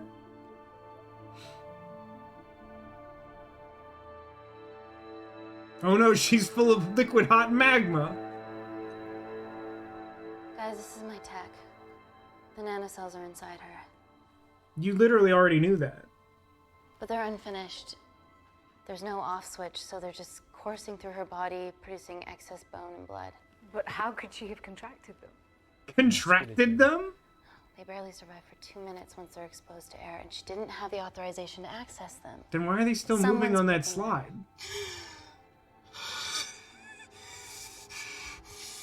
No. Leave it in, Claire. You need it. Feels fucking weird. You a terrorist? Be a terrible one if I was. How is this guy real? Are you joking? What's Mina? Terrorist organisation. Oh, will you stop that, please? Look, how many times have we seen a lone wolf release pathogens into the air? Nanocells aren't airborne. They can only be transferred via blood-to-blood contact. Ring, ring, ring, ring, ring, ring, phone call, phone call. Bioterrorism suspect named as Claire Mahek, a Kandarian intern at Kensington. TV off. Kandarian? She's an alien? Tell me you can retrieve her nanocells. Not directly. We'd need to extract a large blood sample to keep them active. From there, I'll use that as a roadmap to recreate the master batch. Well, the good news is it's making extra blood, so it should be fine to do that. Blood to spare? Not exactly. Her new bone matter is consuming her body's resources at an accelerated rate. I'm not sure that's if I remove science. that much blood in one go, she'll die. And if she We'll dies just take out before one of you those extract her blood-filled bones and you're good. Living host, the nanocells will just dissipate. Au revoir, nanocells. So either way she dies. Okay. Amy, we're going to have to go for the option where we retain our asset. Natalie, I can't just... I'll get back to you. End call. I mean, so I feel like this intern girl, as long as she's still conscious, needs to be answering some hard questions about how she got the nanomachines in her.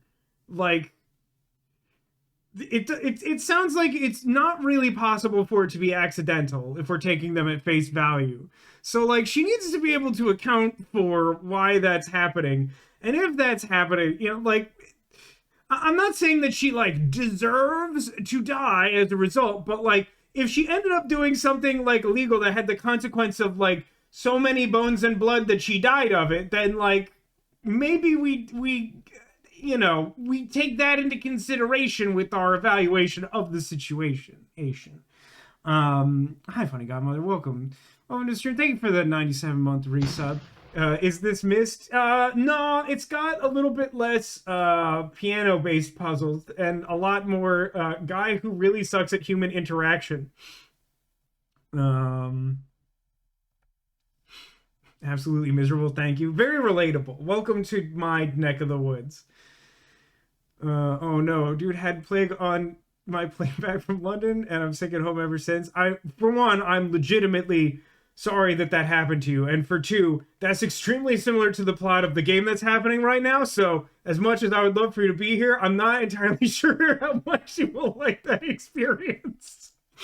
Like literally the plot of this game is like a woman collapsed under weird circumstances on the metro and then they thought it was a bioweapon, but it turns out it's like like it's nanomachines instead. But like it's like extremely similar to it's very similar. My mom offers this interrogation line. Are you a terrorist? Did you recently have a date with a vampire? Has someone recently ambushed you with a blood transfusion? I mean, like, you gotta go through the standard checklist, right? I don't think he was a bioweapon, just a turd. You know, there's a lot of guys like that out there. I like to think I'm not a turd, but you know, odds are probably not in my favor. What should we do, Doctor? Set up for a full blood diagnostic. There has to be a way to get the nanocells out of her safely. I mean, if there was, we should be doing that anyway, right? Wakefield, please replace her IV. I can't risk any outside I believe it's pronounced 4. Sure thing. It's Roman Dr. for 4. Tennant.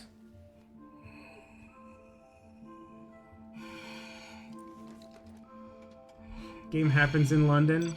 Yeah, it does. Yeah. British game, yeah. Most FMV games nowadays are British. Not all. Some of them are Korean dating sims, like last Saturday.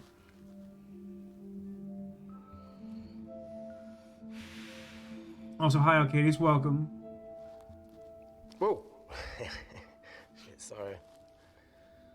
Oh my god. This guy is not a real doctor. He's some kind of plant. Don't go anywhere.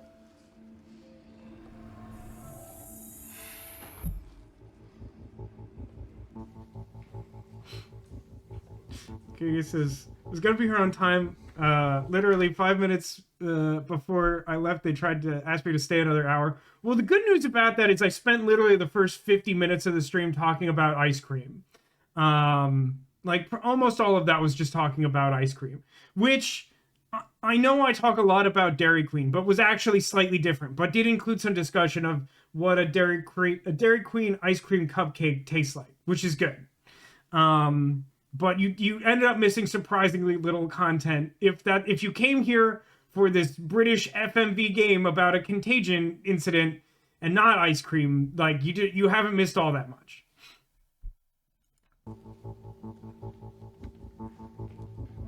I like the music. How do we feel about the volume Who level, delivered by the this way? crate? I was here when we arrived this morning. Okay. Now, I know I've been defending the game on some of these, like, nonsense plot points. But if this is a top secret medical facility that has, like, a quarter mile of, like, vacuum tunnel so that contagion things don't get in, you don't casually have a package waiting for you when you get in and don't ask, like, an absolute metric ton of questions. Like, you ask so many questions when something like that happens that you shut down the lab for the day. Like, there's no way that's normal. That is a huge problem. Yeah, the contagion appears to be nanomachines. Although I feel like I'm not a doctor, for what it's worth. This will surprise some of you. I'm not a doctor, but I feel like they've done a weird job of explaining it, where they were like, the thing that the nanomachines does is it makes extra blood and bones. but we would need to take such a huge blood sample in order to retrieve the nanomachine safely. And they're like, okay, great. Well, it's making all that extra blood, so that's fine. And she's like, no, for some reason, not like that. It's bad. Well, it's in the way. It needs to be moved. Maybe it's located in Star Labs. Oh, man. For any of you who didn't watch CW's The Flash, that stuff is so funny to me. Like, literally, like, all their, like, superhero, super science stuff happens in this, like, particle accelerator building, which is the size of, like, a football stadium, like an American football stadium. And, like, throughout, like, the middle, like, early on, it's treated relatively normally. And then, like, just over time, it just becomes, like, easier and easier for villains to just, like, show up in what should be, like, the most, like, highly secured place in the city, if not, like, Earth. And it just, like, it becomes so stupid that even the writers become aware of how little sense it makes and start joking about it, which is probably worse, because it's like, if you're aware of it, shouldn't you just fix it? It says the most incompetent scientists in plot I've seen in a while. Demolition, haven't you been watching Star Trek? Sorry, that was yesterday's rant. Not even an hour into this and Vasco's making the speech. I mean, listen.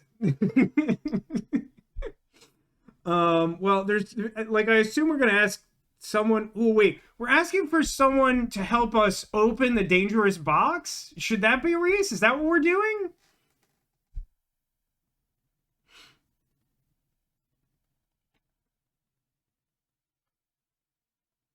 Not open. Don't open dead inside. That doesn't seem to be one of my options. It seems to be open the box myself or get someone else to open it. It feels like Reese should do it. I think Reese should open it. Oh, not open, move. Is there anyone who's not going to get us all killed by moving the box? Why is the box here? The box doesn't make any sense. Sagu says, I absolutely hate it when writers are like, lol, isn't this dumb writing? We're joking about how dumb the writing is. Like, dude, you wrote it. Yeah, you shouldn't watch at least some of the new Star Trek is not for you, for sure.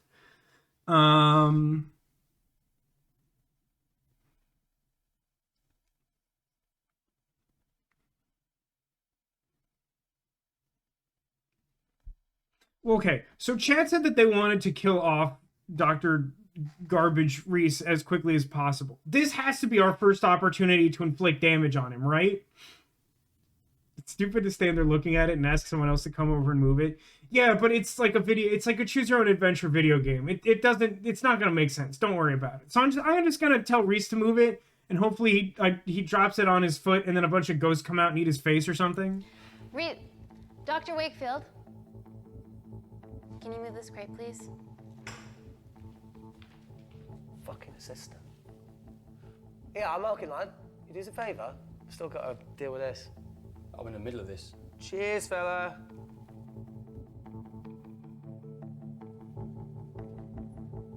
Why does it need to move now? Look, we let the suspicious box be there all morning or whatever. Like, why does it even need to move? Dr. North. Dr. North. This is the box that kills you when you try to move it. I'm sorry, my shoulder's playing up. Do you mind? What is happening? What was the point of this choice? Oh my god! Dr. North?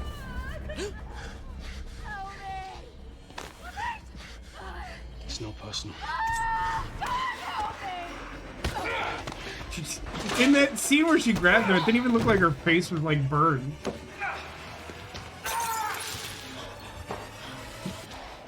Oh no, that jar was full of acid bees. What's happening? Like, this is, if there's a choice here, this seems like a time to like shorten the timer, not like the boardroom or whatever. Reese! I'm good check on Dr. North. Yeah, let's definitely check on Dr. North. That scientist was well trained in the martial arts. Isn't that a prerequisite? Isn't that, don't you have to make rounds in that as a doctor?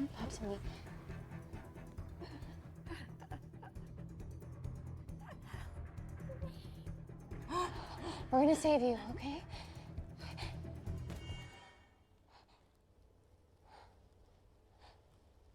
Side quest failed. Like her utility pouch belt. I don't know if you're being facetious. I kind of do. It's like a little campy, but like it feels practical. I like it. What kind of a scientist has a fucking ponytail? You're fine. Like I'm a guy who like unironically kind of likes a fanny pack. I'm currently the safest person in this room. Good enough for me. Why are we in lockdown mode? It's detecting the poison from the acid bomb. It won't be in the air for much longer. Thanks for that. Call Natalie Kensington. Emily, where's Natalie? There's been an incident in the lab. Yeah, I can see that, and the biosecurity's kicked in.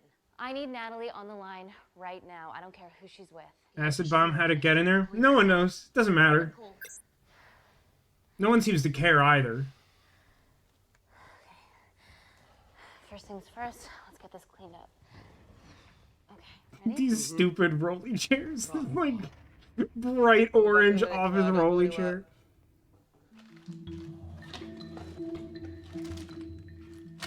What the fuck? Is that what we made it mature? Kensington could have at least left us some of her expensive whiskey.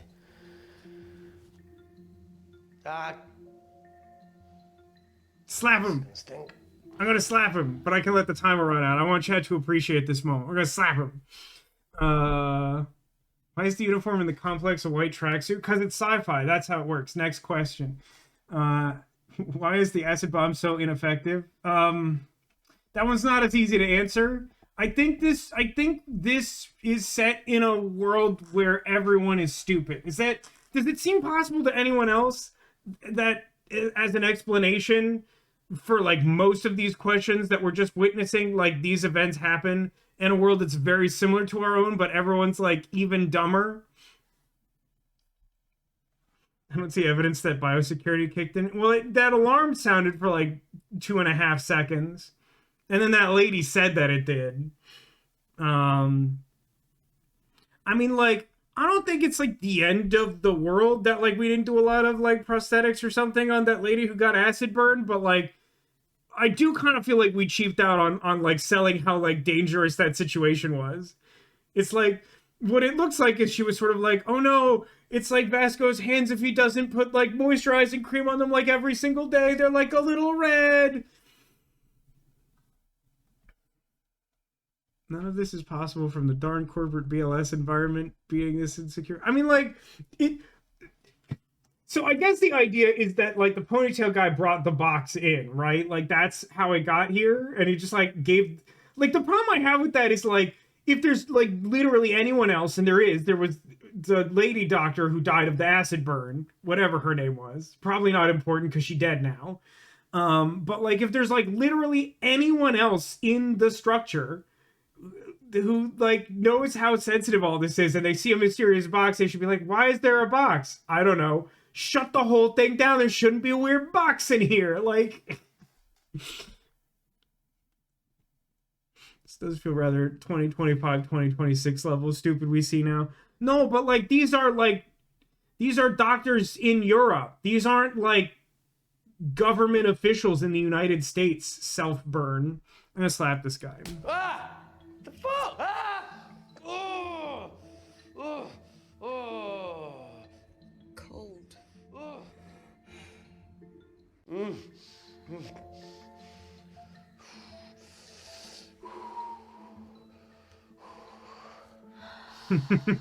She'll use this knife. No, it'll be fine. We've got bigger fish to fry.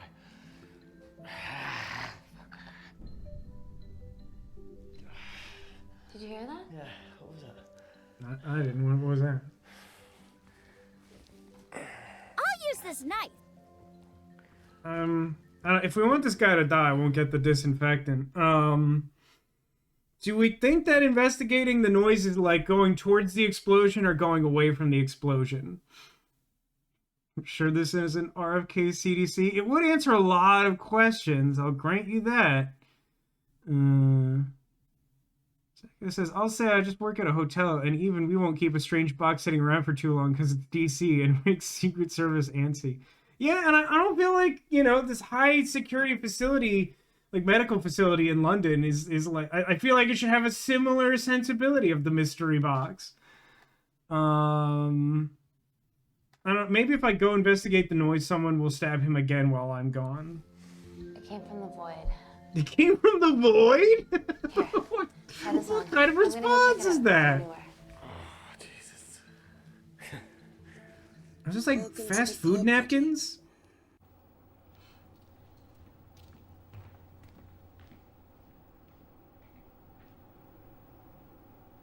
Ah, my DoorDash.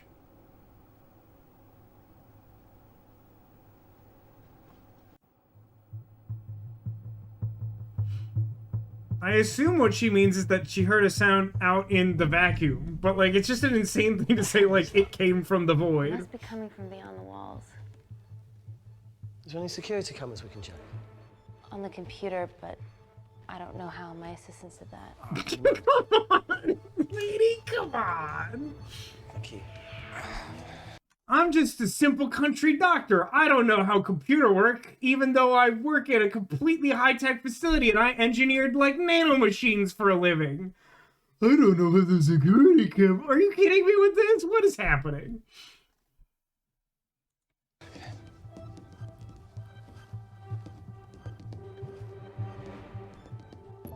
Where do you at?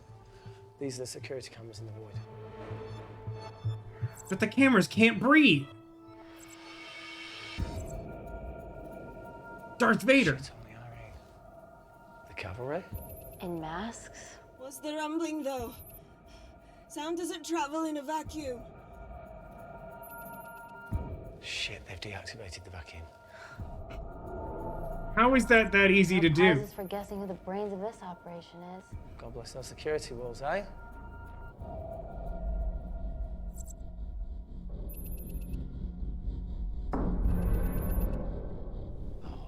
This is impossible. They would need unprecedented access to our security systems to be doing this. They literally like stole your proprietary nanomachines. You don't think they have information from inside the organization?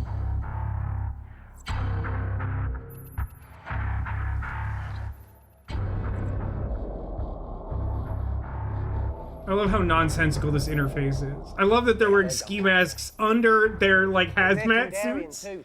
I knew you were part of something bigger. Lump us all together because they have the same features. Big eyes and big lips too. The divisions in my country are complex. Those bunch are not from my team.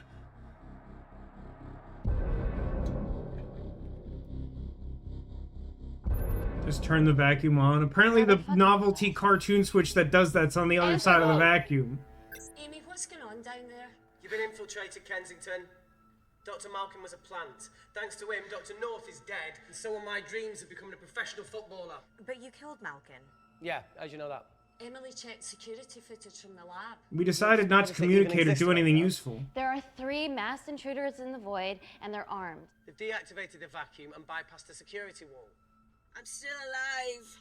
Make sure she knows that. There's just still a lot. No one cares. Security is still enabled, so you are safe no matter what. Well, unless they open the door with that magic laptop. I'll get onto this intruder situation. Oh, well, not that I'm not I'll change the intruder settings to none. The poison from the acid bomb has dissipated and the bioprotector is containing Claire's infection. Can we seriously, like, that's the second time we've called it the acid bomb. It was just like a box of mist. It like maybe it was acidic, but like it was just enough to like set one like calling that an acid bomb seems disingenuous. There was no gun flash. They're super high-tech guns that don't require you to add muzzle flash in post. Why does anyone do anything? I don't know. I increasingly feel like no one thought they were any part of this. Can't take any of this seriously. I don't know why you would say that, Neko.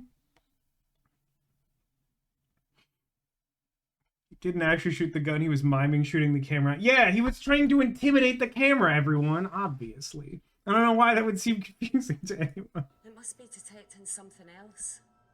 The safety of London is paramount. We can't risk a bug getting into the city. Amy, you need to...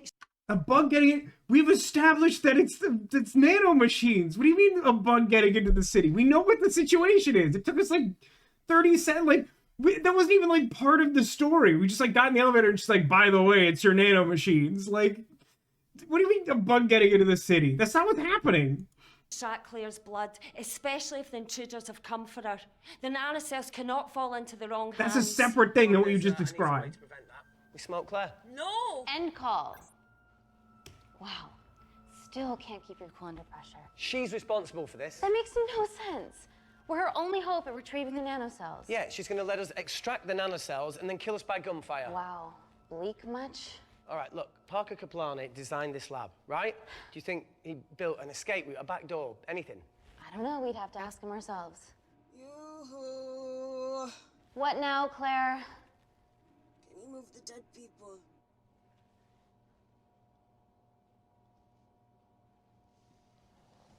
I gotta be honest, that doesn't seem like a priority.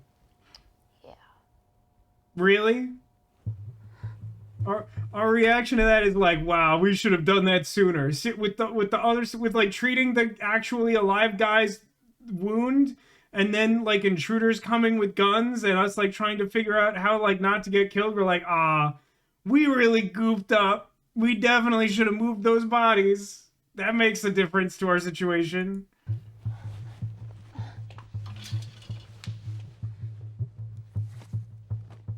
Okay.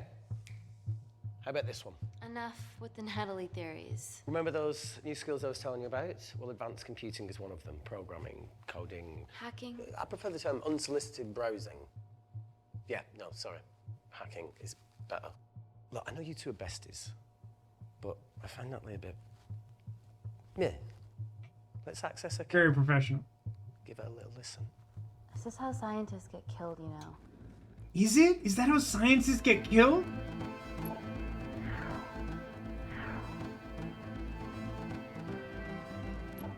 Where did you learn to do this? If I told you, I'd have to kill you. He's so annoying. Wait, we shouldn't... Look, if she's got nothing to hide, what's the issue?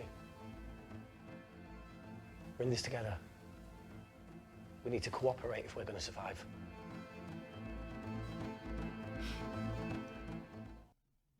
All right, chat. I feel like I need you to weigh in on this one because I want to respect your wishes about Reese more than anything else going on in this game. Now, it seems like we could use the information from him hacking in. I don't know that it puts him in any more immediate... If anything, it may put him in more danger to let him hack in. I don't understand how, but we live in a world with nanomachines and the void. But, like, also, I would make the argument that perhaps if we let him hack in, then he can sort of hoist himself by his own petard, because if he does a bad job, we could just be like, wow, you suck. I'm going to use knife on Reese. Keith says, wow, 2020 must have been rougher than I thought. I don't remember this being quite that bad at the time when I saw it. You know, the pandemic made fools of us all, much like time on a regular basis.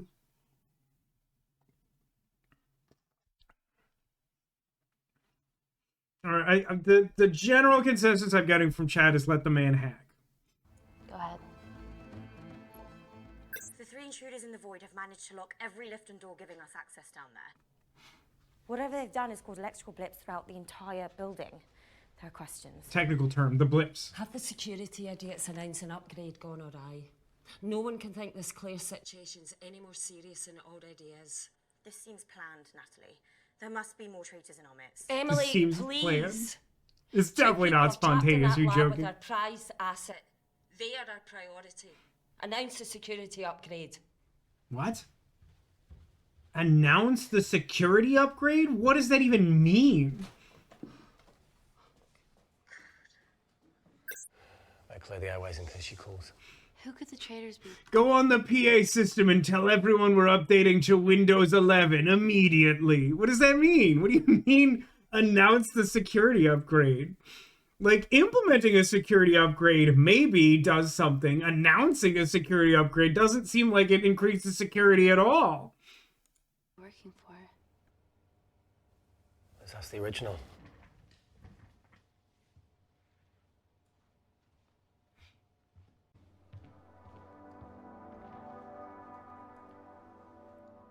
Claire, Amy, what do you and your friends want?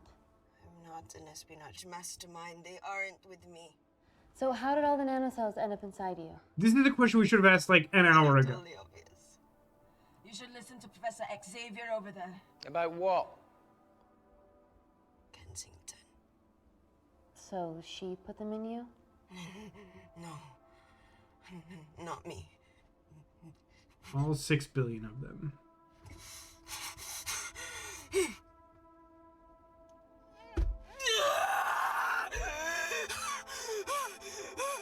Oh my god, let her suffer?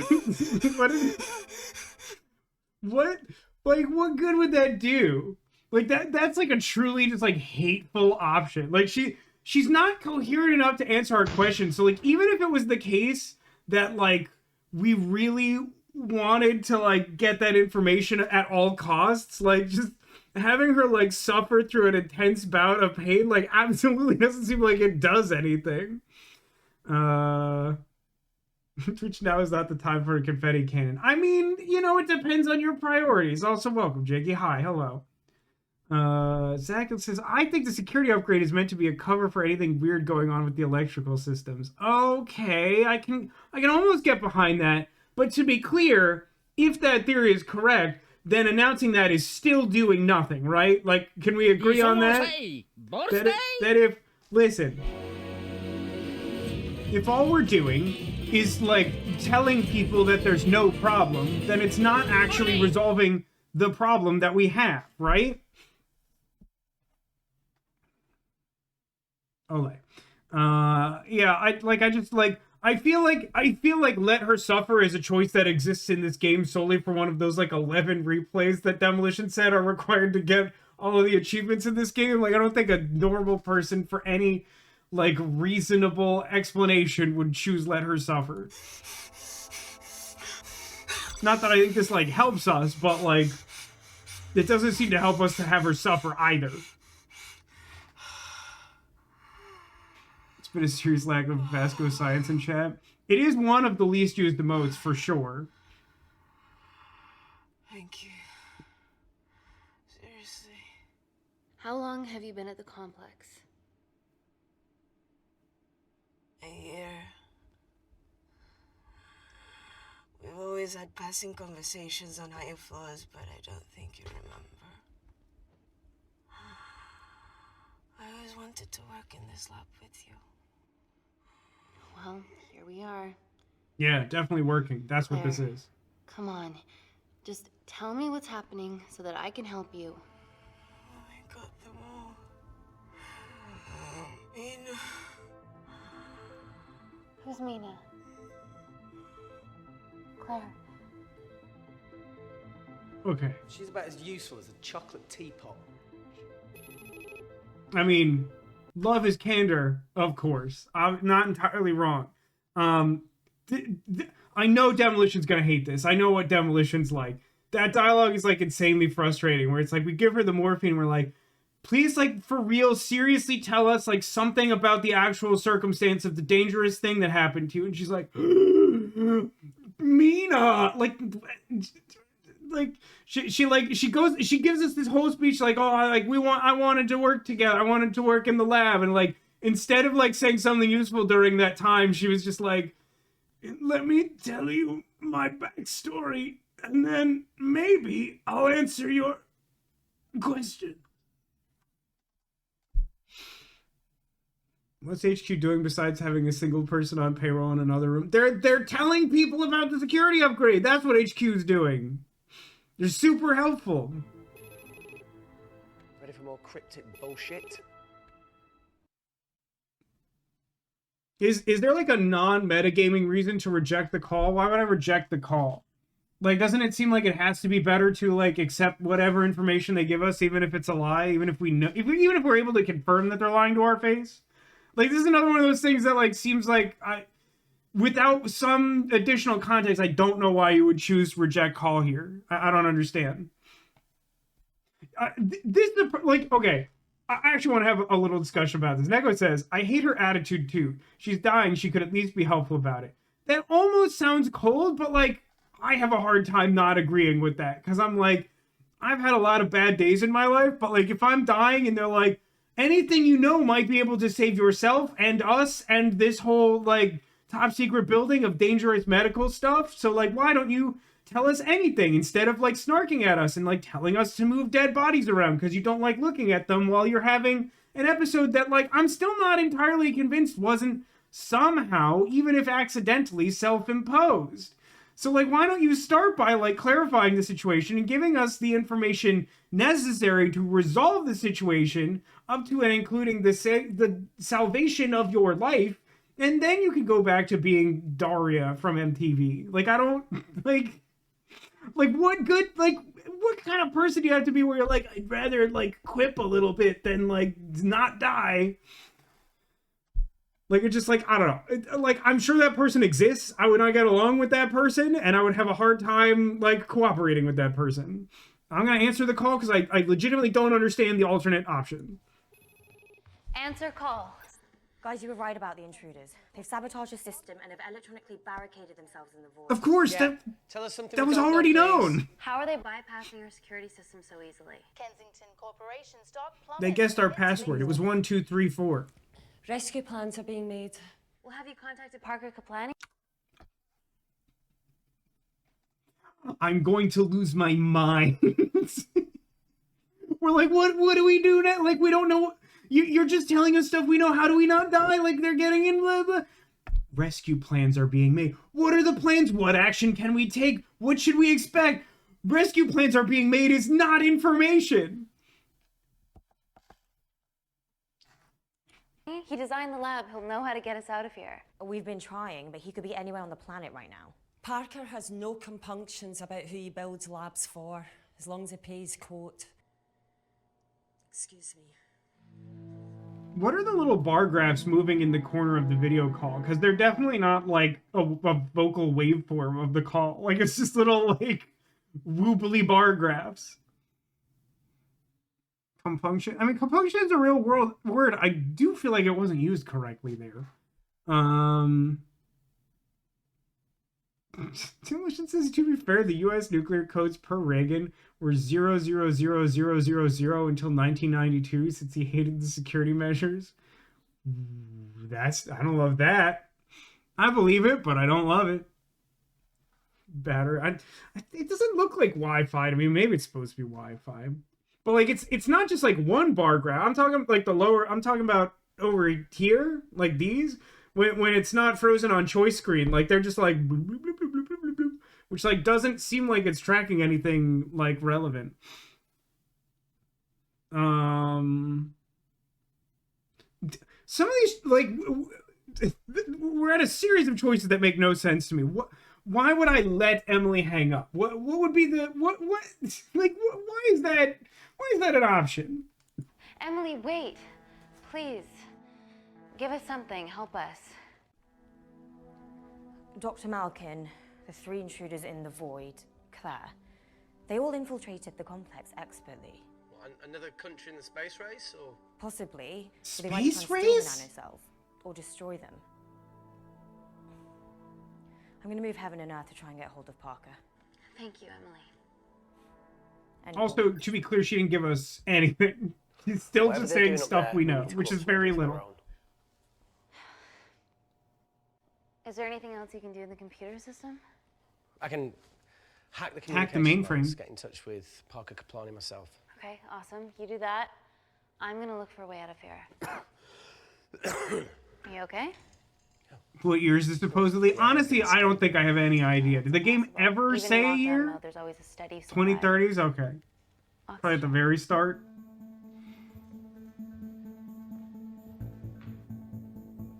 Call Bob the Guardian. Ayo. I'd settle for Enzo. I'd settle for Mike TV. Lost something? Welcome back, Sleepy Oh my god, this Beauty. character sucks. I need something to get me past that vent cover. It's just the player character and 2 garbage characters and 2 corpses and then like a bunch of terrorists coming to kill them.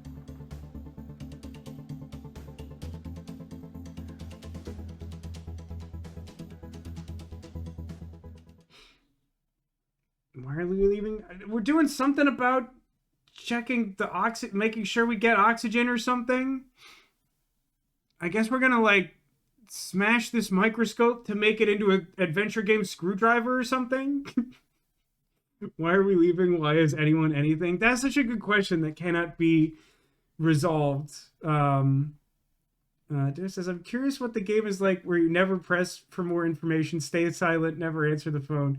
I mean, like, if we we could do a run of that. You know, I don't think I've ever done that in a Telltale game before. I've thought about it. Certainly in a Telltale game, it gives you a bad end. I feel like it would give you some kind of bad ending in this game. Yeah, I mean, I feel like as a scientist, I probably should do delicate if I don't have a reason to do crude. I don't think I have that reason. It might be a little funnier. I don't know. Do they not know what a vacuum is? I mean, the vacuum is in the void, Demolition. Obviously, somehow air magically gets into this lab so we can take off our pressure suits. So, okay, like, real serious talk. Like, I know we're all dunking on this game nonstop, and I feel like it's earned that by, like, not really holding up under, like, any amount of scrutiny. But, like, for real, I think all of this stems from the problem that this game didn't really want to do world building. I mean, like, someone made a reference to this game being similar in plot quality to Raincoat. I think that's harsh, partially just because this game isn't, like, 80 hours long. But, like, even, like, Raincoat would, like, spend, like, a whole act of storytelling to, like, set up the consequences of, like, the mystery, right? Like, even though that game is bad, it is actively bad and too long and also quite bad. Like, at least on some level, like, it understood how to tell the story. Again, not saying it told the story well, but it, like, understood how a story is told and, like, made a crude puppetry of that in the form of an extremely long video game with great character design and pretty good music and not, like, a whole lot of other great things I can say about it. But, like, this game, like, creates this, like, really, like, the complex. Everything about the complex is an interesting idea. But, like, it does feel like the concept of the complex was, like, a 5-second, like, spitball session in the writer's room. And they're like, great, I guess we've answered every question anyone could ever have about the complex and how it works. Delicate, sure.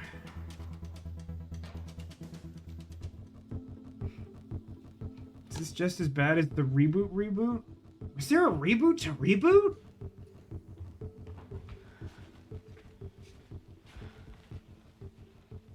When was that? I always wished I was. I know they rebooted Code Lyoko, and boy oh boy. Boy oh boy. Fam, I know some of you in chat are familiar with Code Lyoko. Has anyone watched any of the live action Code Lyoko? Oh, brother, it's very bad. Like, I am a Code Lyoko stan. I will defend Code Lyoko. Whatever I think it's called, like, Code Lyoko Evolution. For a long time, I didn't know it existed. I think it has, like, 12 or, like, 13 episodes or something. It's really bad. I didn't even watch all of them. I think I watched, like, half of them and, like, gave up. I just, like, I can't. Like, all of the threats that came from, like, the digital world were just, like, someone, like, made up with, like, emo makeup or something, like, slowly walking towards the heroes. There was, like, never any real sense of danger because you could, like, outpace everything. Nothing that required a budget or special effects, like, ever happened. Like, they recast everyone. The child actors aren't great. It's all in French with subtitles, if you're lucky. I think you can find it on YouTube. But yeah, I think I watched, like, half of them, and I was like, I really want to give it a shot. I know I've heard nothing but bad things about it. And then I watched it, I was like, nah, I'm good. It's really bad. Ooh, it's a shame that happened. Because, like, I know, like, I think they're still trying to do stuff with the Code Lyoko intellectual property, and I legitimately think you could probably do something cool with it. even if you had to recast it, it would feel weird, but like I think you could. That's not really fair. I've really mostly watched the dub, which is awkward, but like I'm attached to the awkward cast. We need a Code Lyoko video game. At least one exists. I think maybe two do. I don't think they're good though. I think like some people sort of like them for nostalgia reasons because they like grew up with them, but I think they're all pretty objectively bad. You could definitely do a good Code Lyoko video game, but no one seems to have the money or the legal rights to do so. But like, oh my god, like you should like look up what it's like. Don't watch Code Lyoko Evolution, but like, my god, it's yeah. Ooh, okay. Anyway, I got my scalpel. The delicate approach: stand on a stool, unscrew the vent with a scalpel. You know how it does. The reboot was just humans going into mainframe. That sounds awful. That like clearly doesn't comprehend like what is going on. Did we cut our hand open? I hate it here. Everyone here is so bad. I hate it. Oh, it's quite cute, matching wounds. I mean, mine's slightly more impressive. Mine put both of yours to shame. I hate her. I have a real problem with this. So like sometimes people will make like a TV show or something where like, oh, the characters are such scum, like you love to hate them. Like I am, like, to be clear, I'm not actually a fan of It's Always Sunny in Philadelphia, but like I understand it. I understand like why it's popular and like how it functions. I've seen a few episodes. It really doesn't do it for me. But like I get that you like can do something where all the cast is like terrible, but like all the characters I'm supposed to like relate to or like care about their fate in this game are like really annoying. And like that's kind of a problem because like for one, it makes it really frustrating to see them like flail around trying to like come up with a solution to this problem where like no one is like honestly, hey, a bunch of you, I know you don't watch Star Trek, especially not the new Star Trek. This is kind of what new Star Trek is. Not all of it. Like, Starfleet Academy is still, I don't know, we're figuring it out as we go. But, like, a lot of new Star Trek is like this. Where, like, someone accidentally, like, pitched a good plot for a science fiction episode, and then, like, a bunch of teenagers with attitude wrote some real hot garbage and got paid a professional TV writer's salary to put something like this on the air. Where all the characters, like, swear at each other, and, like, no one says anything intellectual until the problem, like, solves itself in the end. And then, like, happy music plays. Or, like, angst happens. Like, this is kind of what new Star Trek is like. And if you're ever wondering, like, why does Vasco keep complaining about new Star Trek? This is why. Because it's kind of like this. To varying degrees. But, like, this is kind of the problem that I have with it.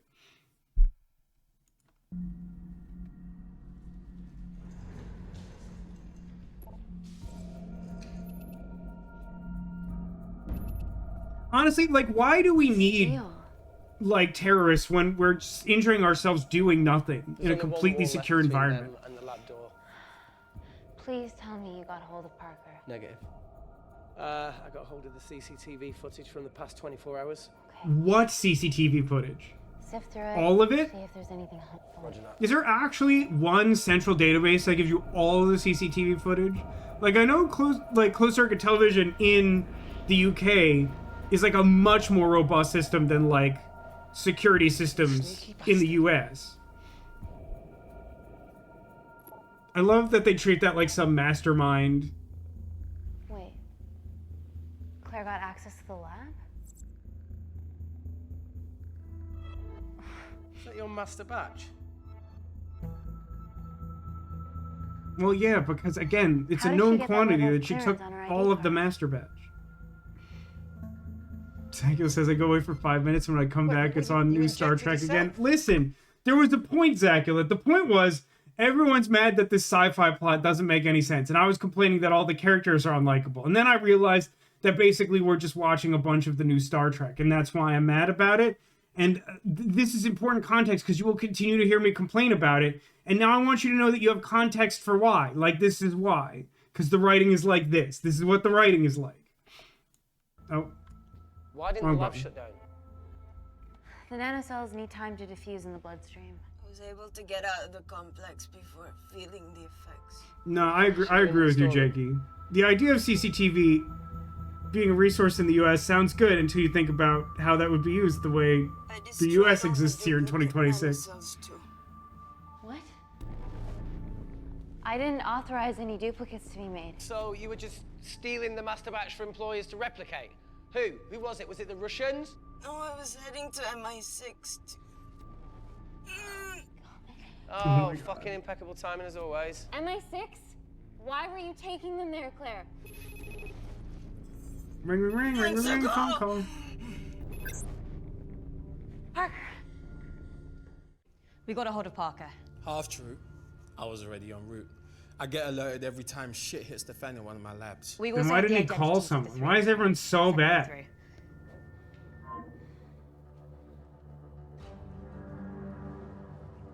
These guys. They're from last year's batch of Kindarian interns. Sleepers, like Malkin. Yeah. Guys. There's one security wall between them and us. What have you got? What are our best options, Parker? Everyone's confrontational. No one's working to fix things. 10 more Yeah, minutes to new study Star Trek. blueprints. That lab was built to contain world-altering alchemy. So excuse me if backdoors weren't part of my thinking. Amy. End call. Reese. What? Do you want to listen to a fucking bullshit about nanocells again? We've got 10 minutes to think without all that shit. Are any of these people A-list actors? I think the lead is like a B or C-list actress. People seem to know her. I don't know that I'm familiar with her.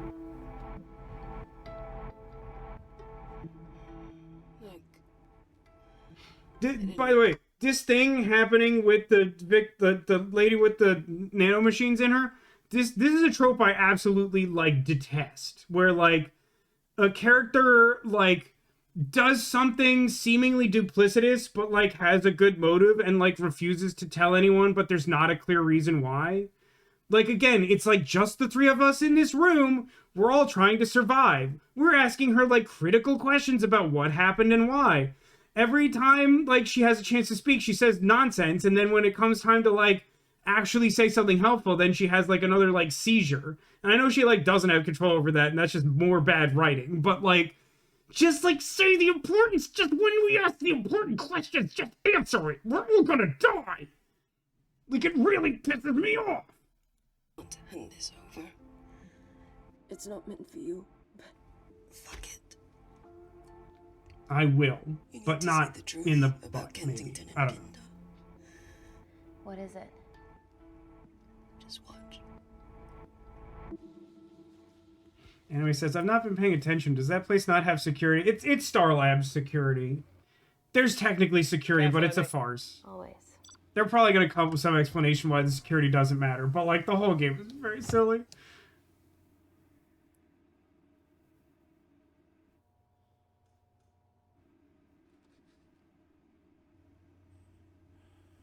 I think she has too much blood and bones in her hands. Wait. This is really lame. Could you hold my hand? Pull my finger. Please.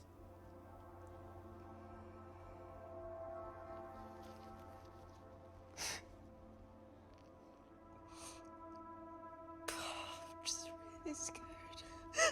You probably should have thought of that before injecting the death robots. They don't take quarantine very seriously here. I disagree. I think that they take a Mexican 16-year-old's birthday very seriously. No, it's 15, right? Quinceañera? You get the joke. Or maybe you don't. It's not very funny, but I thought it was clever. A picnic. Which one do you want to watch? Chat, what do you think? Kensington or Picnic? Honestly, I don't think I care about. I just want to see what chat wants to do, like the whole rest of the game. Picnic does draw the eye, doesn't it? Picnic sounds cute, right?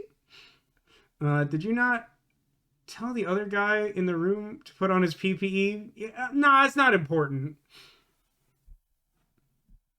All right, let's go on a picnic. Look, look. You've forgotten the wine but remembered your phone. Typical. Mina's mad at me these days. Well, I'm sorry I forgot the wine, okay? Yeah. Brought onion bhajis, egg mayo, tomatoes. Claire takes too many selfies in London. Not that much. Look, I'm showing the surroundings. Look how pretty this grass is. Come on, let's take a picture. Look at the camera. Smile. What on earth? What?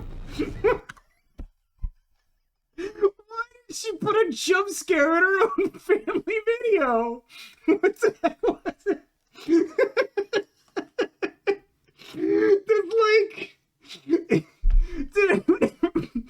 Did anyone ever play like one of those awful like flash games from like the early 2000s where it would just be like a really like complex maze or something that like tricks you into like staring really intently at the screen, and then just all of a sudden it's like a jump scare of like a creepy dude in a mask or something. It's supposed to like freak you out, and that's like the entire point of the game. It's like not even like a thing you can beat. Like that's what that was. She's just like, these were the before times when I loved my family and they loved me and everything hadn't gone wrong. And then just like smash cut to like dead mom. And it's like, what? This is your video. Like, who is this? Who's the target audience for this? Like, what's... Like, she had this on, like, a secret flash drive that, as far as I know, she wasn't going to, like, give to anyone. So, like, why did she put this in her own family video? Like, what was the purpose of that? Newgrounds, and yeah. Remember the old chain video of the car driving down the road and it had a jump? No, I don't think I saw that version. It's interesting. Was it Skin Suit Mama? I mean, let's find out, I guess. I mean, these don't seem like nano machines. Peter, what is this? I think my mind's concluding the same thing as yours, so do you really Play it, want to watch that? please. I think my mind's concluding the same thing as yours. She's a really bad video editor. Just god-awful. If this gets out, we'll be answering to the UN. Kensington, Ma. What's the problem? We quashed uprising villages, and you got human trials to assess your technology. 2 birds, 1 stone. But 3 whole villages.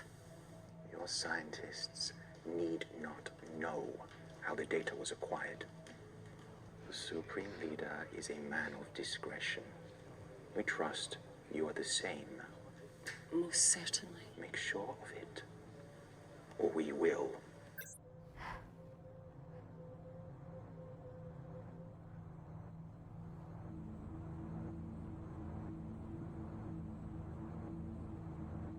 Also, was picnic the right answer? I'm not sure this game has right answers. You see,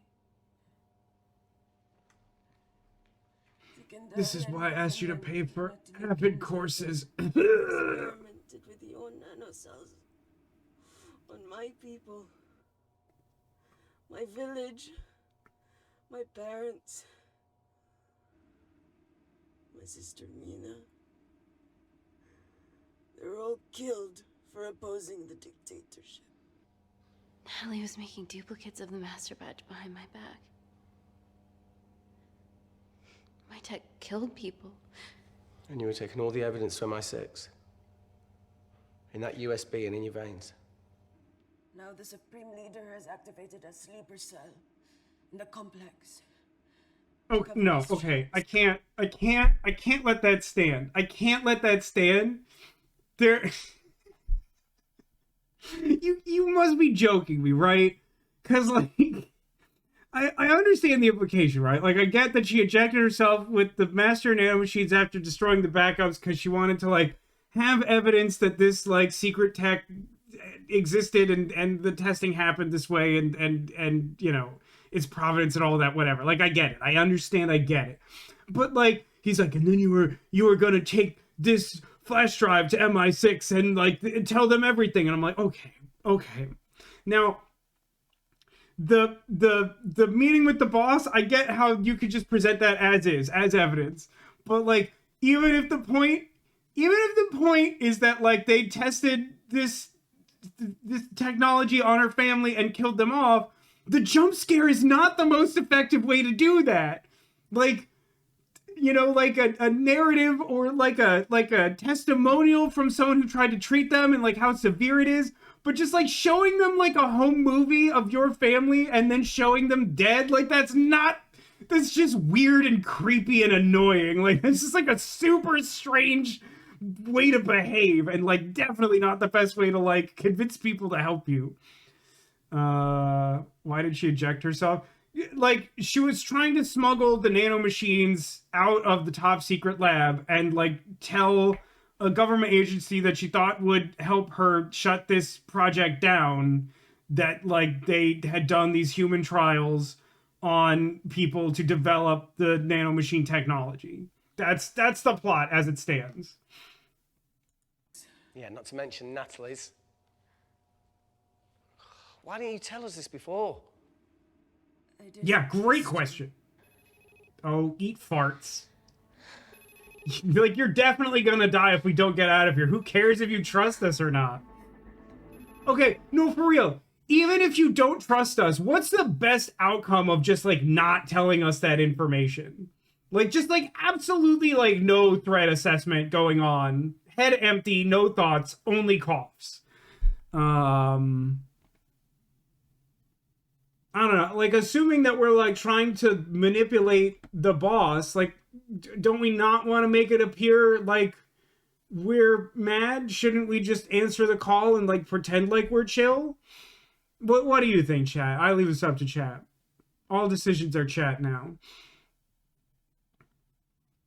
Also taking technology like this to an intelligence agency and expecting them to shut it down. Yeah, that's why I said, like, that she expected would help her, because I'm like, I'm not convinced that plan made sense to begin with. Answer. Great. Lack of threat assessment reminds me of Commander. Yep, any old game of Commander that isn't with like three other people that you already know, that level of threat assessment. If you play Commander, you already know, and I know you know, Ditto. Reject call. Amy, you need to take me. All right, now the game is truly having a laugh. Why even is there a choice there if when you answer call, he immediately rejects the call? I reject the premise of this game. It's bad enough to have like a false choice earlier where like if you tell Reese to open the box, then he tells another person to tell another person to open the box because they really just wanted that one lady to open the box. Like, that didn't make any sense, and I should have complained about it then. But, like, what was that? There's truly no point in there being a choice there at that rate. Think about this, okay? This is like Harold Halibut. Why is everyone trying to compare everything to Harold Halibut? Decision when I see one. Are you not going to expose Natalie? After what you've just seen? We need to deal with our current predicament.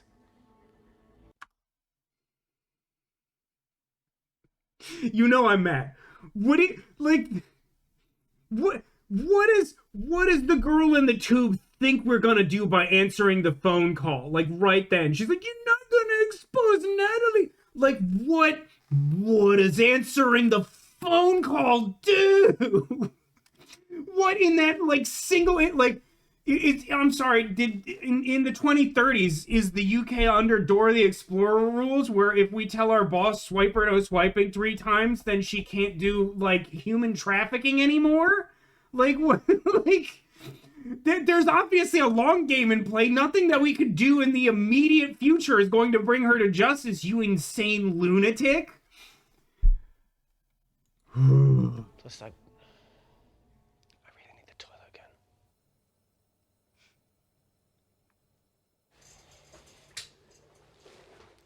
Oh my God. This isn't the weirdest place I've taken a shit.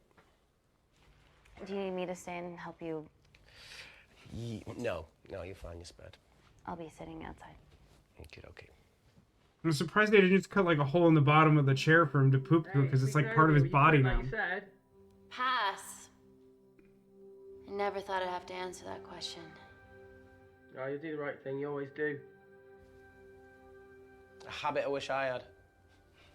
He has a leg injury. He's not impaired. He's leg disabled demolition. Just like that IT crowd episode. Why'd you leave, Reese?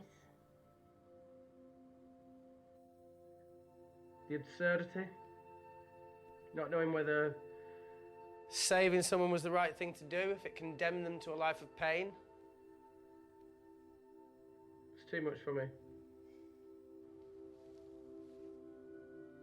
A coward isn't the man for you anyway. That wasn't your call to make. We were a team. Hindsight's a bitch, eh? Heard of Mr. Cracking Fortnite in Eritrea.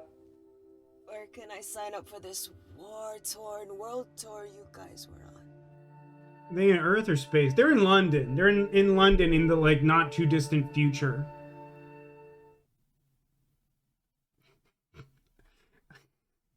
I mean, do we want to listen to her? Like, she can't say anything useful, right? She's so annoying. She's such like an awful, like, Deus Ex Machina. I don't. What do you think? I mean, like, I understand theoretically we should, but also the likelihood of her saying something useful seems low. But earlier, Zacula said, I've only ever played one game of Commander. It was with random guys in a local game store in Arizona. Dude gives me a deck to borrow because I don't have one. To a mint condition Underground Sea in my opening hand. Now, are you certain it wasn't a proxy? Like someone had like printed a high quality Underground Sea and put it in front of like basic island or something? It's entirely possible, but like both options do exist. But yeah, like I'm reasonably comfortable letting some of my decks out. I have like a really nice deck. I don't lend that one out. I don't even usually take that one out of the house unless it's going to like a secure place that I feel like is fine. You actually asked that it wasn't a proxy. All right, well that's fair. I'm glad you asked. It's probably good to ask. All right, let's find out more. Enough with the wisecracks, Claire. I'm not in the mood. I know how you feel, Amy. You lost people that you love. My feelings are trivial compared to yours. The sense of betrayal. Come on, give us a break. I meant Natalie. Did you obviously meant Natalie? It was a dream come true, getting an internship here. Do they live in this lab? No, they're not supposed to. That guy doesn't even work here, believe it or not. Work. This guy doesn't work here. Love. Funny story. On my first day here, I was super late because I thought there was a station in the complex. Turns out I was looking at the tourist tube map with disused and unfinished stations. Yeah, that's right. They half-built a station under the complex. Tabitha Greens. We're so far underground, we must be right on top of it. That seems insane. Yeah. If this is supposed to be some like super high security thing, like Yeah, having you might be tunnels right that like lead there. directly up to the high, that seems like a great way to compromise the safety of the place. What did I say? We can't go across the void. We tried going up into the vents, but we haven't tried going. Did we try going up into the vents? I mean, we tried to open the vents, but we failed. Did we try going into the vents? Did we ever actually make an effort to leave that way? If that's the thing we were doing, I'm going to argue that we didn't. I feel like we didn't actually try that. I would go so far as to say that perhaps we tried to try that, but having failed, we could have made a second attempt that made slightly more sense than the first one. Didn't the guys only have ski masks? I mean, they have like they allegedly all have guns. We've seen one, the one that didn't have the muzzle flash.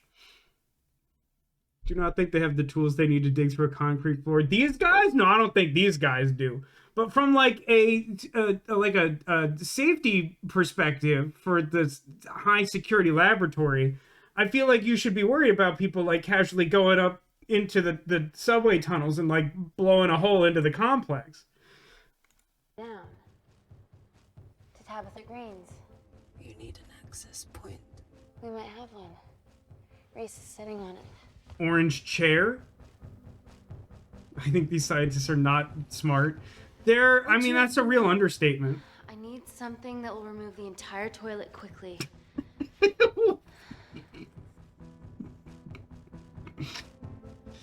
Ooh, this feels important. What do you think?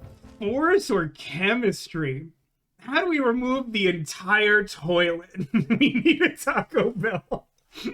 Would you describe Taco Bell as force or chemistry? If there's two ways to solve a problem, which category is Taco Bell? She going in the sewer? I don't know. Does the sewer like inherently have connections to the subway tunnel? I don't know that that's true. It's even more stupid than my idea. Well, yeah, okay, but like at this point, I think we've seen enough of the complex to know that like, if you have an idea that sounds like even like half-baked, whatever the game's gonna come up with is gonna undershoot you. It's gonna quarter bake that sucker. I guess we'll use chemistry, assuming that we can make a triple gordita crunch with science. You're gonna have to get your hands dirty. Not necessarily. No, I have to get them very clean instead.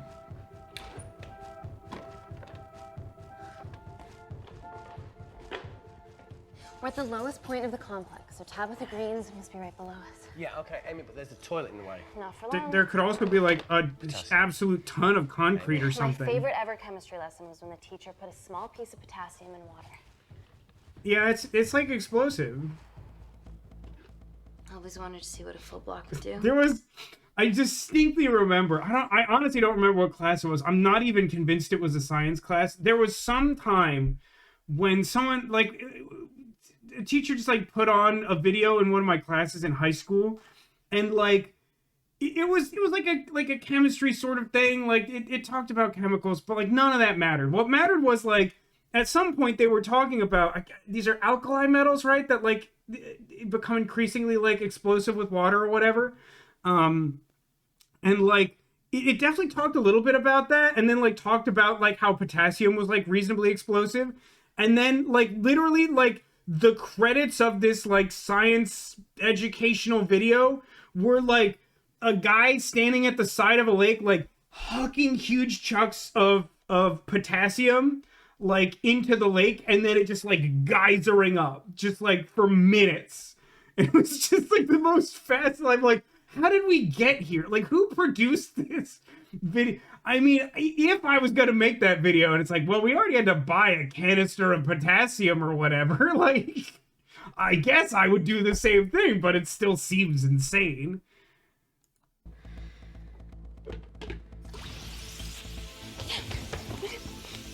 The says the reaction's really quick. The game says otherwise. Science channel for rednecks. Yeah, basically. You are positively insane. Also, I just pooped in that. So now the big question, how far below us is Tabitha Green's? Looks deep.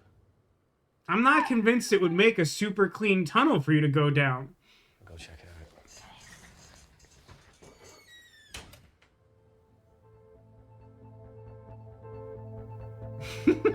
These choices are unhinged. Drop something big, drop something small, drop Amy. Oh, that's right, Zacula. Didn't you say that you were going to be nettled or something if this game wasn't good? I mean, are you having a good time? Just because it's not good doesn't mean you're not having a good time, right? Well, Demolition did just say this is the worst thing ever. I think he's talking about the science experiment, though. Why is there no water or pipe? Because we did it. Because we did a potassium, and there was like a fuse on the potassium. Because science. Drop Amy, drop Amy, drop Amy. Well, I mean, guess so.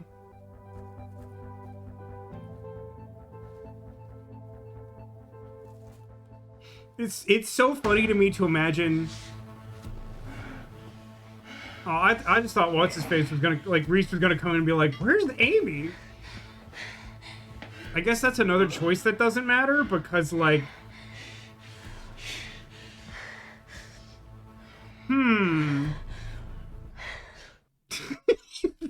Sit on his crotch. I mean, I guess we know what style of kick we're gonna do if we're gonna kick, huh? This is not a serious game. What's going on with this game and everyone who worked on it? Is everyone okay? I mean, okay, like, legitimately though, and like, I'll do whatever chat wants, but like, for real, like, it's when the comparison is like Kickman in the Jacobs, as Zacula puts it, or like, I don't know, a little bit of like metallic debris that's not even especially sharp and is kind of unwieldy to behold. Like, which of those do you think is going to disable him more? The thing that requires us to like make ourselves vulnerable for like no value, or the thing that at least like inflicts direct damage on him, right? Like, if we stay here, I'll zoom in on his crotch. No, sadly, even though the writing in this game was deeply questionable, it has at least a slight degree of technical competence beyond Black Sad. Would we cut our hands with the debris? Honest to God, Demolition, probably. I mean, we like cut ourselves like carefully opening a vent and then just like gave up on the entire enterprise. I have no doubt that like some loose metal, we would like somehow go out of our way to cut our hand open and then just like take the fetal position or something. I guess we'll just kick him real quick. You should've just opened the fucking box.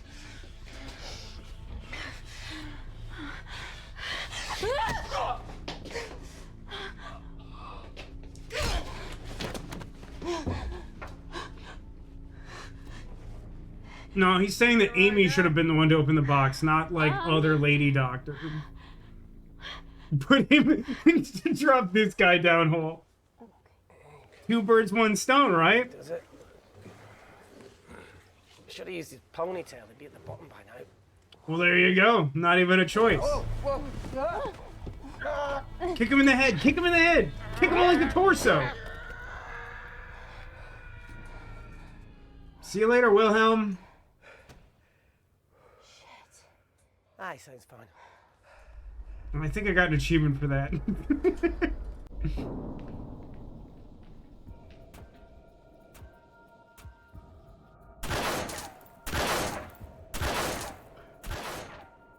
Sometimes I talk about amateur hour, the fictional period of time where people make a bunch of bad decisions. I think it's amateur day. Does the UK currently celebrate amateur day, where nobody who understands anything about anything is allowed to do anything, and only like interns and idiots are allowed? That would be a great tabletop game, by the way. Interns and idiots.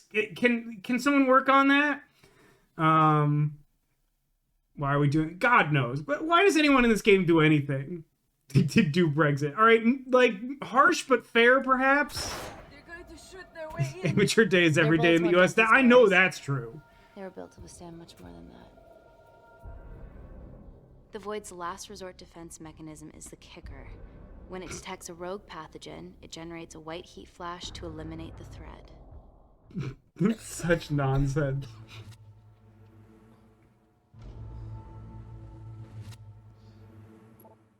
He's definitely got some kind of exposure. Fucking fucked. Answer call. Guys, the intruders are almost in, and we know why they're here. Parker, what options have we got? Enough! You called us. Parker was accessing the lab security mainframe for bypasses. We saw records of who gained entry in the last 24 hours. Claire Okay. entered using someone else's ID credentials. Okay. Amy, that's impossible. Okay. I've got my ID card right here. Amy didn't help me. I snuck into her office and I copied her credentials off a computer. You're the liar, Natalie. You don't have a voice here, Claire. Look, we know about Kindar. Reese. We have proof. Lots. Nonsense. Look, the intruders are Natalie and Kindar's way of making sure that we die with their dirty little secret. We know that you hack your own security, Natalie. That's ridiculous. Yeah, your cybersecurity sucks. Even Reese hacked it easily. Reese has been hacking the system. He isn't an employee here, is he? What's your story, buddy? He spent the last few years bouncing between pharma companies around the world. How is this Whose side do you want pertinent? killed? I'm so fast. I want to know what Chet says to do here. Continue accusations or refocus everyone. Honestly, I have no idea which one of these, if either, is somehow a good result. I honestly feel like it may be correct to just get everyone to keep yelling at each other. Without a plan, that wouldn't be a good idea. But like, plans don't survive in the void. I'll tell you that for free. Picnic work. But like, picnic I think was also a false choice, right? Because we just easily could have looked at Natalie's thing and then like looked at picnic second. Like, that was another like fake choice. Like, reject call. Accusations. All right, let's go, gang. Emily, I thought you said that you did your due diligence. Slack on your part. Seriously? Our access to Kensington Corporation is only second to yours, Natalie. That's ridiculous. I'd never. Even Parker showed up unannounced.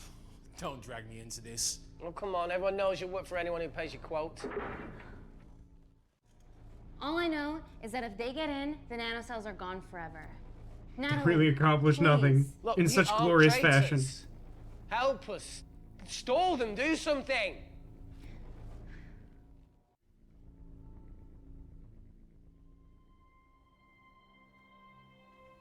Amelia, regardless of what we think of each other right now, you're one of my closest friends. Parker? So we're trusting these guys now? Yes, we are. Can the void jam electronics? Negative. Could you reinitialize the vacuum? Two of them aren't wearing helmets. I can't. They've locked us out. Reese could. His computer down there is hardwired into the system. All right. Okay, talk me through it as fast as you can.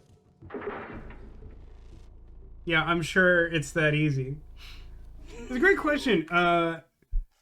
Demolition says, why haven't, like, exactly that's why is no one called the police? Demolition adds, and also we send nobody behind. It's true, like, if we've lost access to the technical systems and it's like 3 of them, like, literally just send, like, an equivalent of, like, a SWAT team in there, right?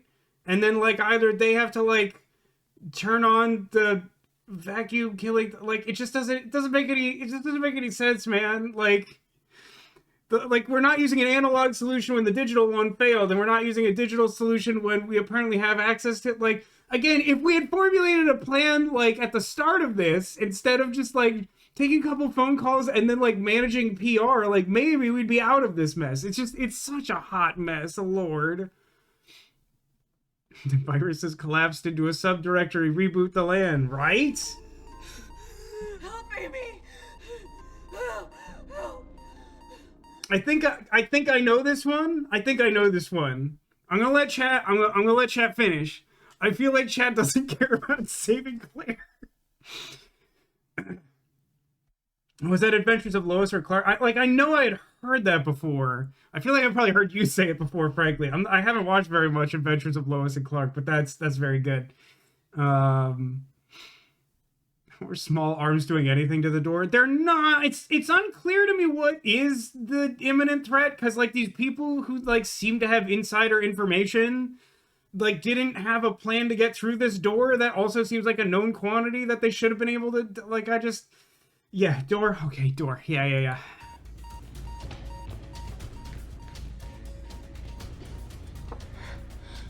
I like that we don't have any plan at what to do at the door. We're just gonna go there and let her die.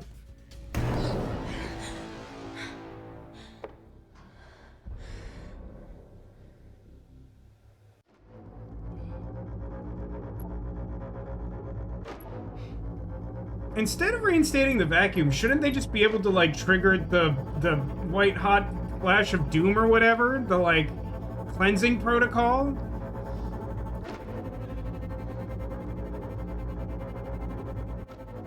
Did Parker tell you how to turn the vacuum back on? He did.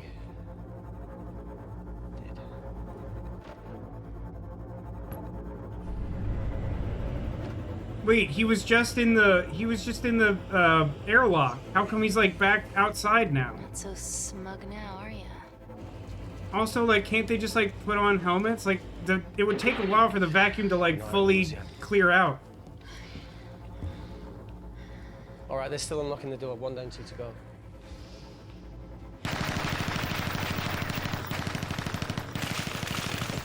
Like they took off the helmets, but they like had helmets to go in there in the first place. Come on. Suffocate, you bastards.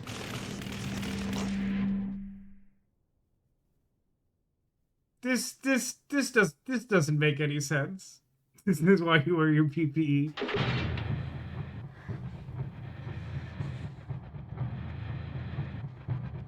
Can't you just like counter hack him or something?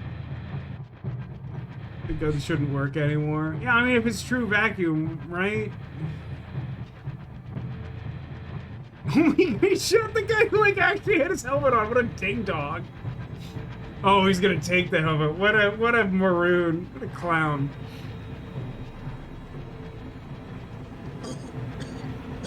The computer table would be annoying just incidentally. Yeah, I think it would. I feel like I would hate that.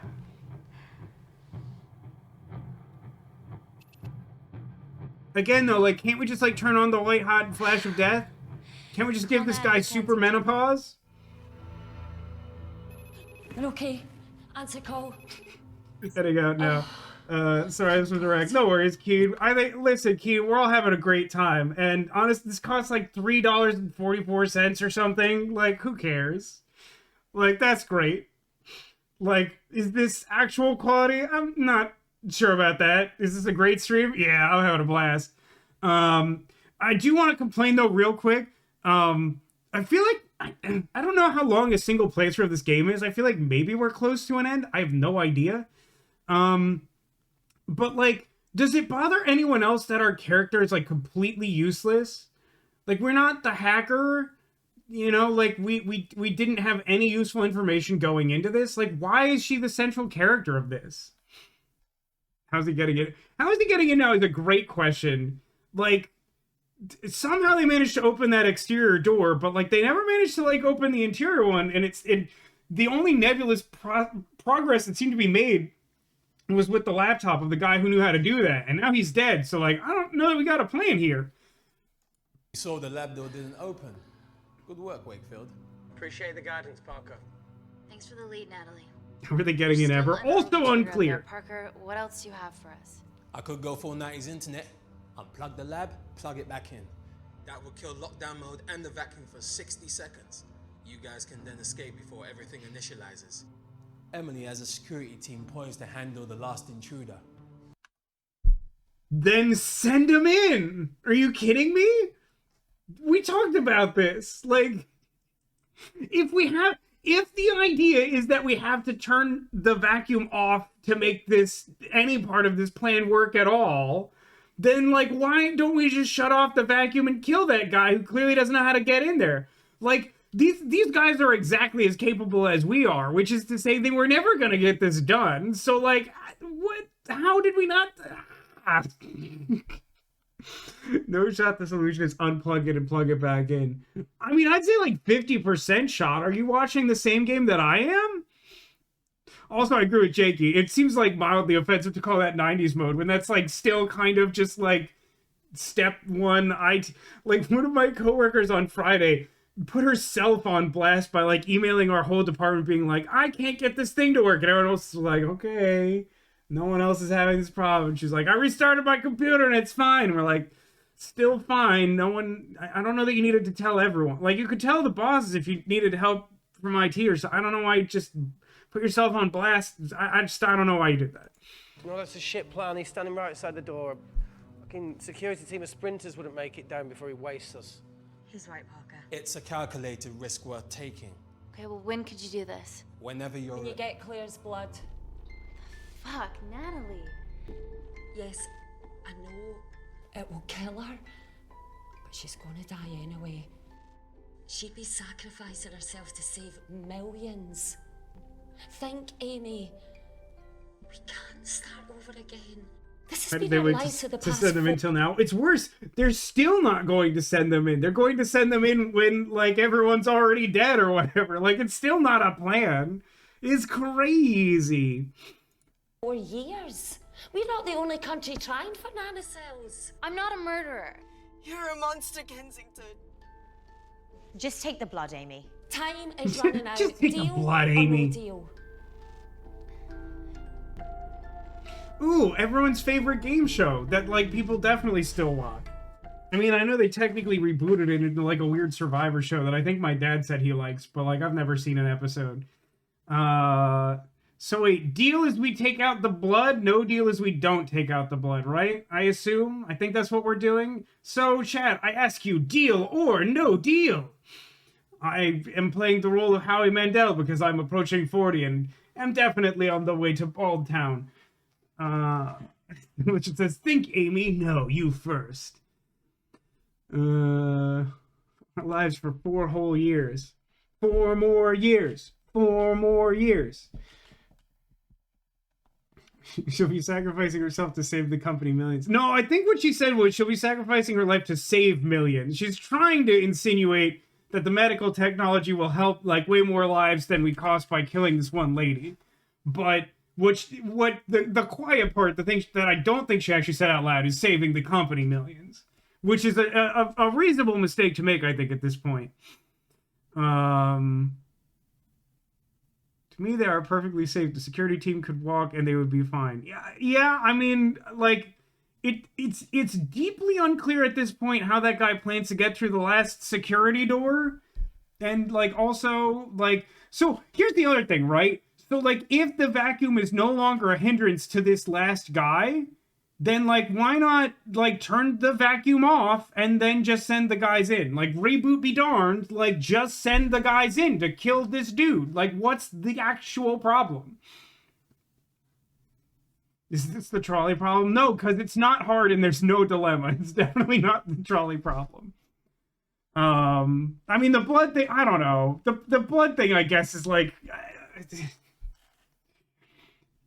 I mean, the blood thing is a dilemma in so much as you're like, does the value of the can you separate art and artist? Is the value of the of the nano machines, like, greater than this one life? Like, is it? It's not even greater than the one life, because, like, she's probably gonna die from the complications anyway. It's more like, do we want to destroy this because, like, it hinders this company that's, like, clearly doing evil stuff to have made this happen and, like, can't be trusted to use this without, like, harming more people?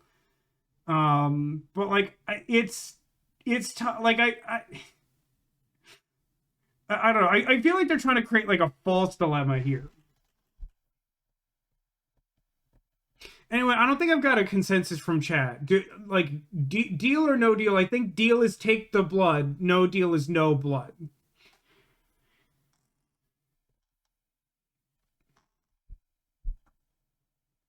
I see.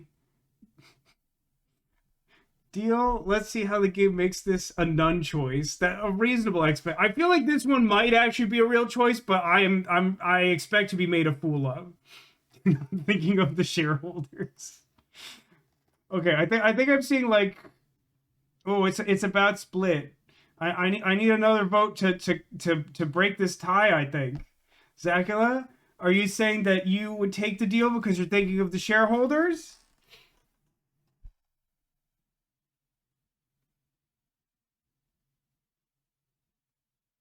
Take blood. All right.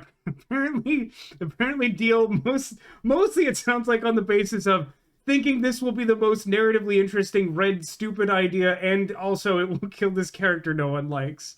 All right, let's think of the shareholders. Deal. Oh, excellent. Call me when it's done. Good luck, Inco.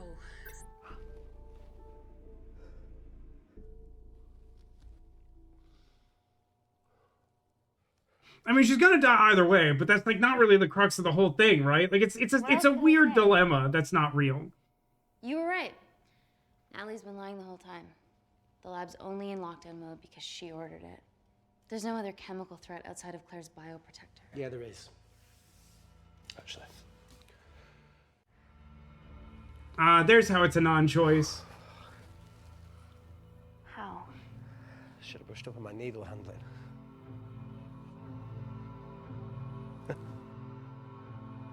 I mean, like, yeah, duh, like, that was obviously fucking bad. Sorry, I don't normally swear, but I mean, come on, this game is so stupid. There's a real indicator of the writing quality. That got me good. Eventually the oxygen will run out, so Parker's crazy plan of opening that door is our only hope. You've changed your tune. Maybe Natalie will rescue us. Yeah, you want to bet? All the evidence of her actions in Kindar is down here. The nanocells are our only leverage. Take her blood, however much you need.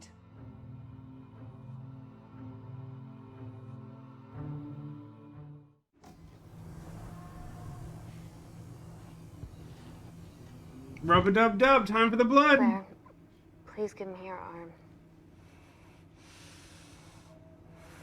I mean, she's clearly dead. Like, I think the only true dilemma here is, like, do you even want to save the nano machines? Your arm.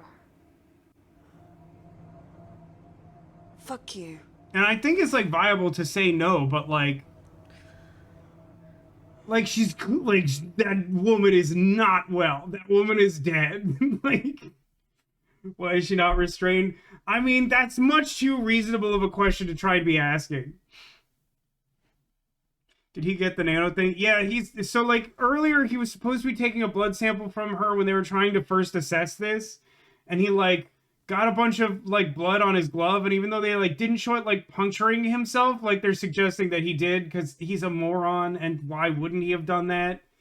But, like, he should have been concerned about that earlier. And the fact that he, like, wasn't. And they, like, tried to make it a big... It's all very stupid. And then I swore about it because it's so dumb. What do you want, Chat? Reason or... I mean, I'll say this. How well do you think reasoning will go in this world, in this in this game? I gotta say, I will put it out there that, like, my impression is if we choose aggression, she's gonna make it harder to try and like, draw blood from her, which means that we'll probably, like, inject ourselves with the nanomachines and we'll all die of blood eye. I think it was that he covered his open knife wound with bloody glove. Yeah, I guess that could be the specific thing we're saying. Because they did kind of show both scenes, right? Yeah, that might be. At this point, stab her, then extract her later. Even that, I think, is much too rational problem-solving demolition for this game. Anyway, it sounds like, no time for reasoning. Think of the shareholders. Yeah.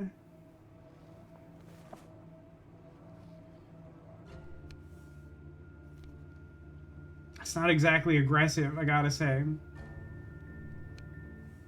Stop. I've got enough. What the fuck are you talking about? Don't stick it in. Said no guy ever, am I right? Reese. Just kidding. Gross. Just close the bioprotector. Claire can live to fight another day. I disagree. Disrespectfully, I don't think that's true. It's about time I contributed an escape plan. What? While Parker was talking me through the vacuum reset, I realised that a full lab reset wouldn't be much different. We don't need those pricks upstairs. Just take the blood anyways. That's a treat. That's where things get creative. I hacked into the lab security camera and recorded the last 3 minutes of you preparing to extract Claire's blood. I can output that 3 minutes of footage onto their security feed. While you escape, they'll think you're following orders. How did you come up with this? Saw it in a movie. You were definitely right, Anime. That ended up being a none choice. That spanned like 3 choices, which is somehow even worse. Second person. I'm gonna take him out. I'm infected. As soon as I step into the void, that heat flash will trigger. Reese, you've lost it. If I die in here, lockdown mode ends and he gets in. If Okay. Class, I would like for you to tell me what the problem with this plan is. I can think of, like, at least one glaring problem. I'm not sure if you're thinking of the same one that I am, but, like, what's the problem with this plan? His plan, to restate it, is that he considers himself infected, which I think is really confusing because the nanomachine isn't a virus, and also, like, I mean, I guess the system may be calibrated to destroy it so the proprietary technology doesn't get out, but, like, it goes against the description that was given earlier of the white-hot Doom Flash. But, like, so he's saying that he wants to go out into the vacuum. He doesn't care that he can't breathe because he expects to die anyway. but like he's expecting the system to like register something that shouldn't leave the lab and then like decimate the void. So what's the problem?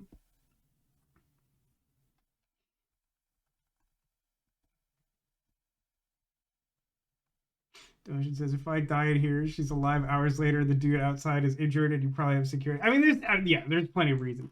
But, like, I mean, for one, I think it's really stupid that he's trying to sacrifice himself when this other, he's like, let the girl live another day. She's, like, way further along this thing that'll definitely kill you with a much higher dose. Like, that lady's, like, for sure dead. But closing the door behind him, Ditto got it. Ditto's thinking the same thing that I am, is that, for one, if we open the last door between us and that guy, then he just shoots us. So that's a problem. But even assuming that he somehow sneaks out there to, like, trigger his master plan, then, like, how do we, like, seal the door back, like, without risking our lives to the gunman who came in here to do this? Like, just, there's obviously so many problems, but, like, even in a best-case scenario, this plan doesn't make any sense.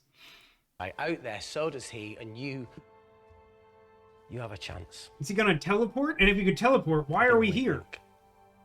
It's time to become an asset. Just take Claire, run.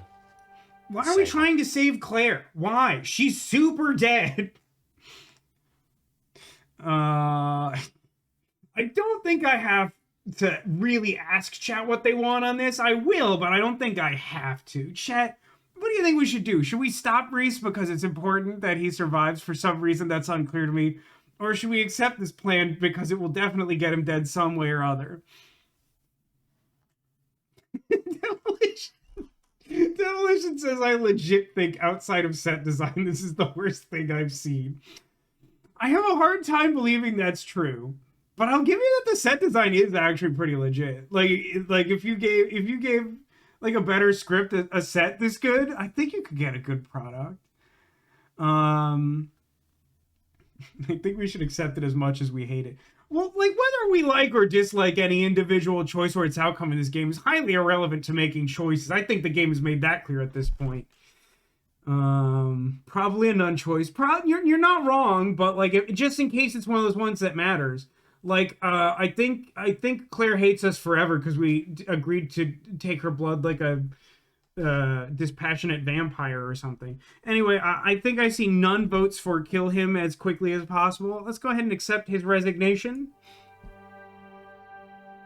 It's the only way. Come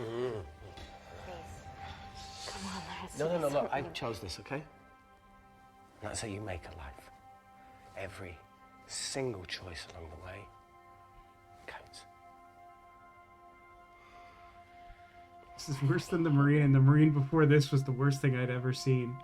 Do I know the Marine? You know, I went back to that beach. TikTok, buddy. To face it. The WWE movie. That is a low bar. Like that subterranean bar from Nelly Kudalat. And I think maybe if I hadn't lost my shit, then we could have saved one of them. You know, that's such a sick burn. Every choice you make counts, except for like half the choices in this game. He will remember that he's about to die. For leaving you. Maybe don't touch her face so much if you're like infected with the death machine. Why the flashback? Because we care about the character, anime, I'm led to believe.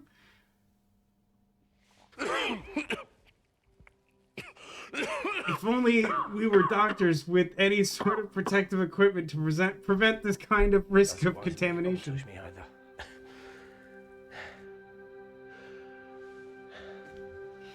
I'm guessing because I chose all the things that are hate this guy that we weren't able to like hit him or some god awful thing.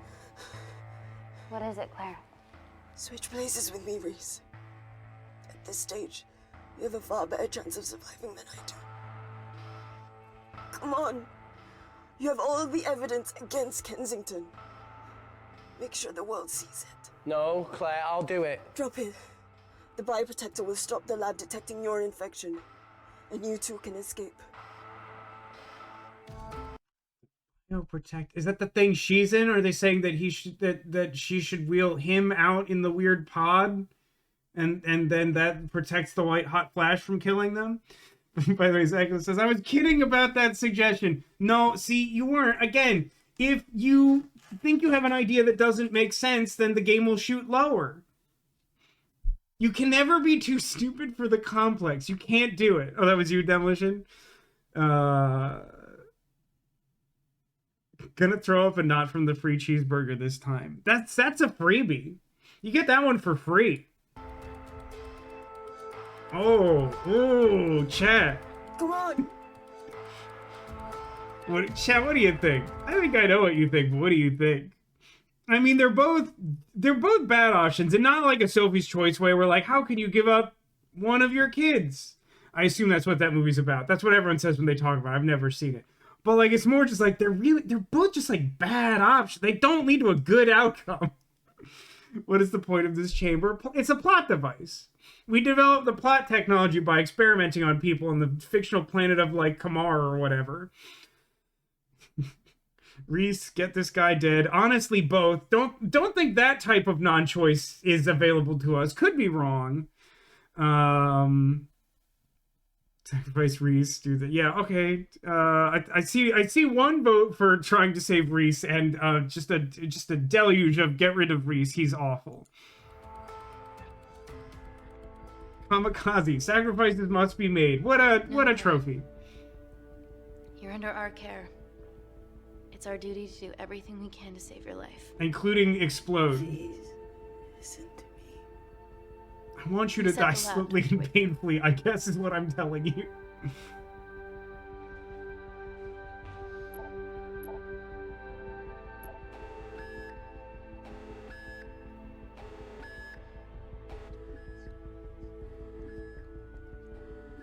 Did you do that, Parker? No. All three are awful, though. I know that's true. I like how, like, at this point, he's, like, actually just attempting to do a heroic sacrifice, and so exactly his takeaway is this guy sucks. I'm gonna need you to close that door, sweetie. Again, this is sort of the problem, is that he can just shoot you if you do this.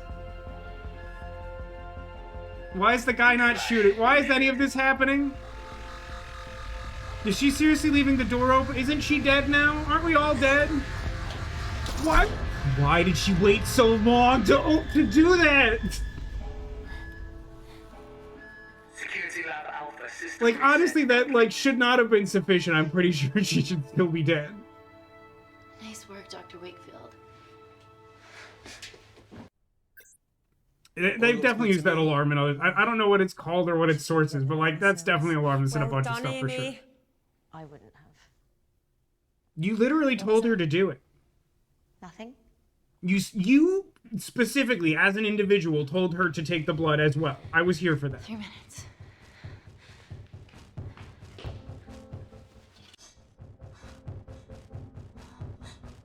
Nope. Don't lollygag. Ditto coming in here with a bold assessment. What I assume is close to the end. Chad, I'm starting to think this game is not good. Yeah. 1, 2, 3. Well, I regret to inform you you're mistaken because it's quite bad. Okay. Got it? I'm gonna change back into my clothes too. This lab suit will draw too much attention. I can't stand. I think she's gonna shoot us. I think because we left her alive and she doesn't trust us, she's gonna shoot us with the gun.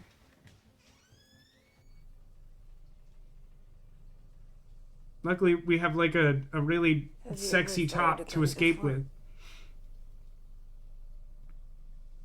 What do you think? Calming or antagonistic? Antagonistic feels really, like, punitive at this point. She, like, just wants to be dead and, like, wants someone to, like, stop the evil corporation versus be like, screw you too, pal. So there was an actual wheelchair there the whole time. In fairness, the wheelchair very easily could have been in the changing room for some reason.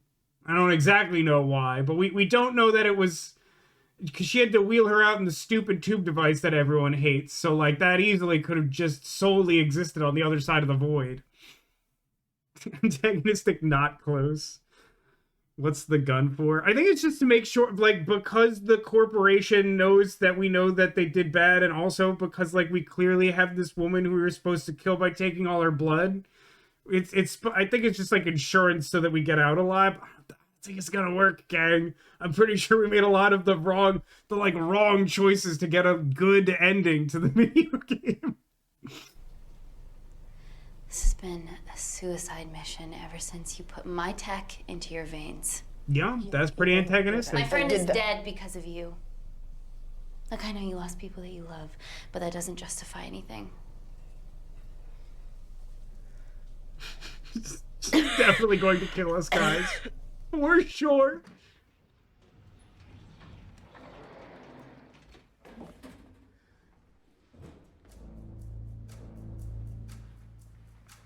Eileen Mildred Summers. Why is someone activating name game right now?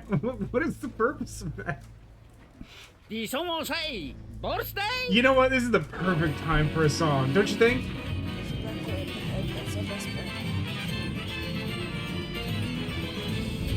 Natalie's office is up there. She has to pay for what she's done. No, that's for MI6 to do. Yeah, because escaping really worked it well for you last time. Trying to blow your cover. I don't think we need help with that. What the fuck? What does it say? You didn't say the magic word. They're trying to make a Jurassic Park reference. That's the most insulting thing the game has done so far. He's good. Yeah, he was. He's dead now. Super dead. Double dead. Natalie, step away from the panic button under your desk. Security team literally walked past you. Yeah, because they weren't guarding anything. You want to negotiate? Claire, are you okay? Fuck off. What do you want? For someone to be accountable for all this.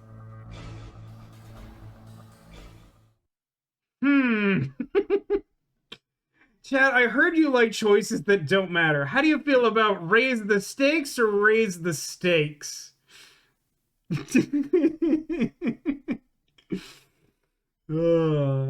Unfortunately, there's no third option, although I think it's roughly equivalent to options 1 and 2. This is so stupid. No, Zacula, it's not stupid. It's essential. I need you in particular to choose.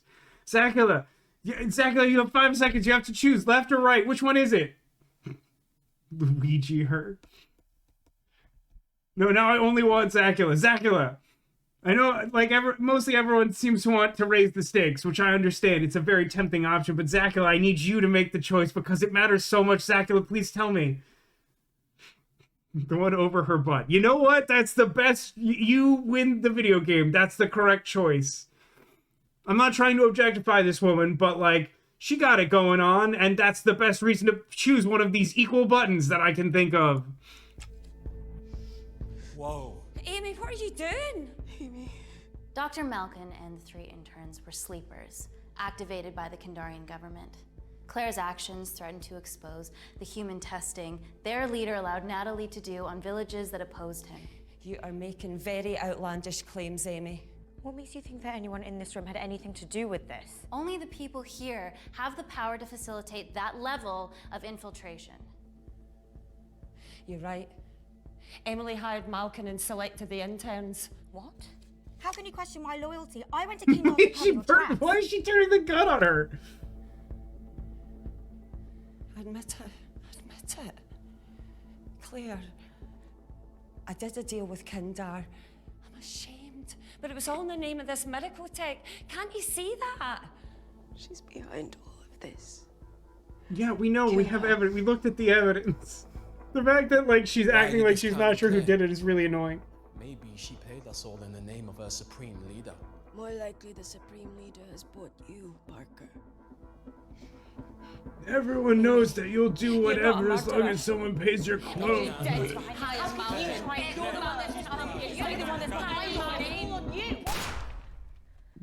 Come on. This ends here. Oh my god, one of the options is Amy. I think that's for if you don't turn on choice pausing just as a gut check to see if you're paying attention. It's insane that it's an option. Are you kidding? I know Chet wants to do it, but it's so stupid. It's so powerfully stupid. It's so bad. I don't understand how Chet doesn't get this. Ditto says, I was gonna say Amy as a joke. Guys, that's how the game works. Whatever the dumbest thing you can think of is clearly the next choice to make. I don't understand how that's not clear. Okay, it's literally like 100%. Even my mom, who normally doesn't like lean into the nonsense of chat, is like, yeah, I think it's the only choice, right?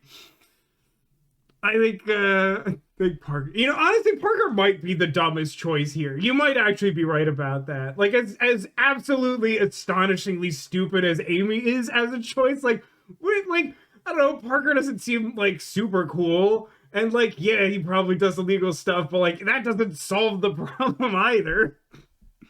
All right. The sleepers weren't with me. But I'm not with you either. What? Amy? Parker? It was just business, Natalie. Oh my god, it's so stupid.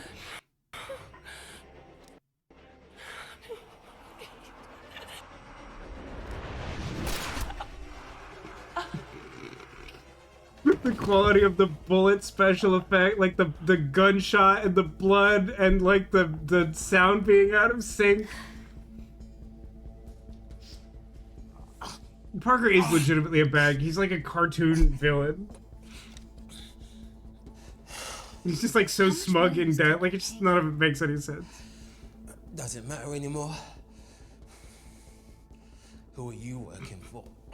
There's like some weird like lag spike in the game that like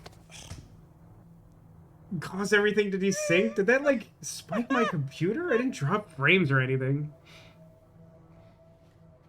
I cut a deal with the Secret Service once I found out about Natalie's actions. Communism was a red herring. You knew already. Anything that happens in the lab, I know about. Of course, I found out that Natalie had made duplicates of the master batch, so I informed MI6, and they were going to arrest her once I delivered the nanocells, in the interests of public safety.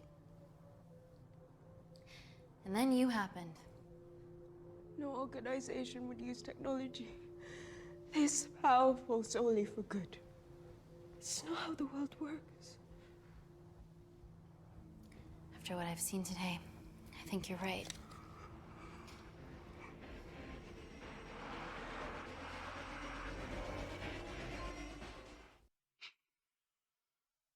What do you think, Zagula says, do no harm unless you really want to after a hard day, I guess. I believe those are the words. Why are you reciting the Hippocratic Oath? Kill, shoot. I love that, like, chat, like, my chat is not usually so busy that people have to, like, do single word, all cap, intense, like, rapid fire things to, like, have their voice heard, but, like, chat has just evolved into that for this game. This game is really something else. Chat is bloodthirsty. I think they've earned that by sitting through this game. All right, the sense of violence, I think, makes it clear what the intended choice is. I can make out. And weirdly, that option isn't. That would be, like, honestly, like, if this game was meant to be some sort of experiment in just like making every like choice more ludicrous than the last, like, I could almost get behind that. Where like somehow you get to the end and you get this like bizarre scene where it's like, it was like a conspiracy, but I knew the whole time. And then like the next option is just like, and then they kiss. It's just like, I am having trouble parsing like whatever is happening. My mom offers giraffe. Regrettably also not an option, but like, I gotta be honest, it seems like a pretty good, pretty good suggestion. All right, sure, why not? I promise the world will know that we are family. The world will know about Sean! Shall we sculpt some flesh friends, then? I suppose we got some extra flesh lying around in this room if you want to get real grim about it. Don't shoot! Don't shoot! Don't shoot. It's somewhat effective! I'm with MI6. I did 4 murders. Don't shoot me. You definitely gotta shoot her. I have evidence Natalie Kensington committed human rights violations in Kindar. Okay, arrest me. Do whatever. Just make sure the authorities see this.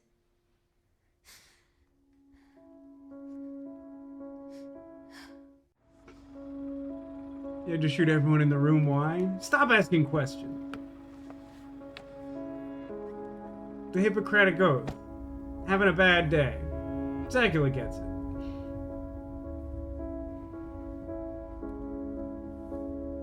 Press, press, press!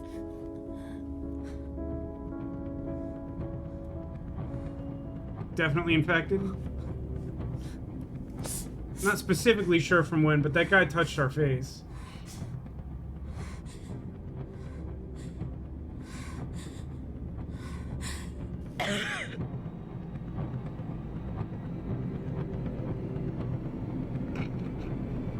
So delicate.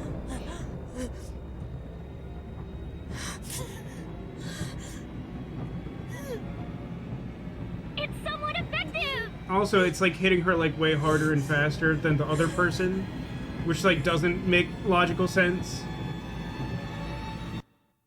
So skin on skin as possible. No, because she remembered that she cut her finger open trying to like open the air vent with the scalpel. So she has like an open wound that I guess isn't covered at all by the bandage, you see, is the thing that she did wrong there.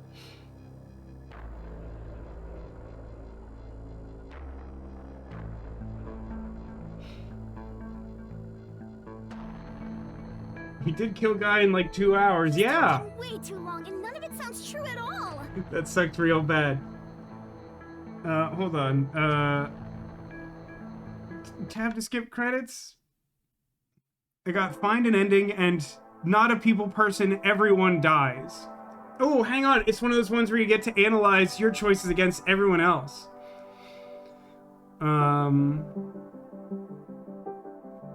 Personality. We're super brave. We're pretty curious. Coin flip on intelligence and sensitivity. A little bit honest. Personality assessment neurotic. You know what? I don't even take that as it. Like, not only did we crowdsource that, but like honestly, I call myself neurotic. Worst ending. Yeah.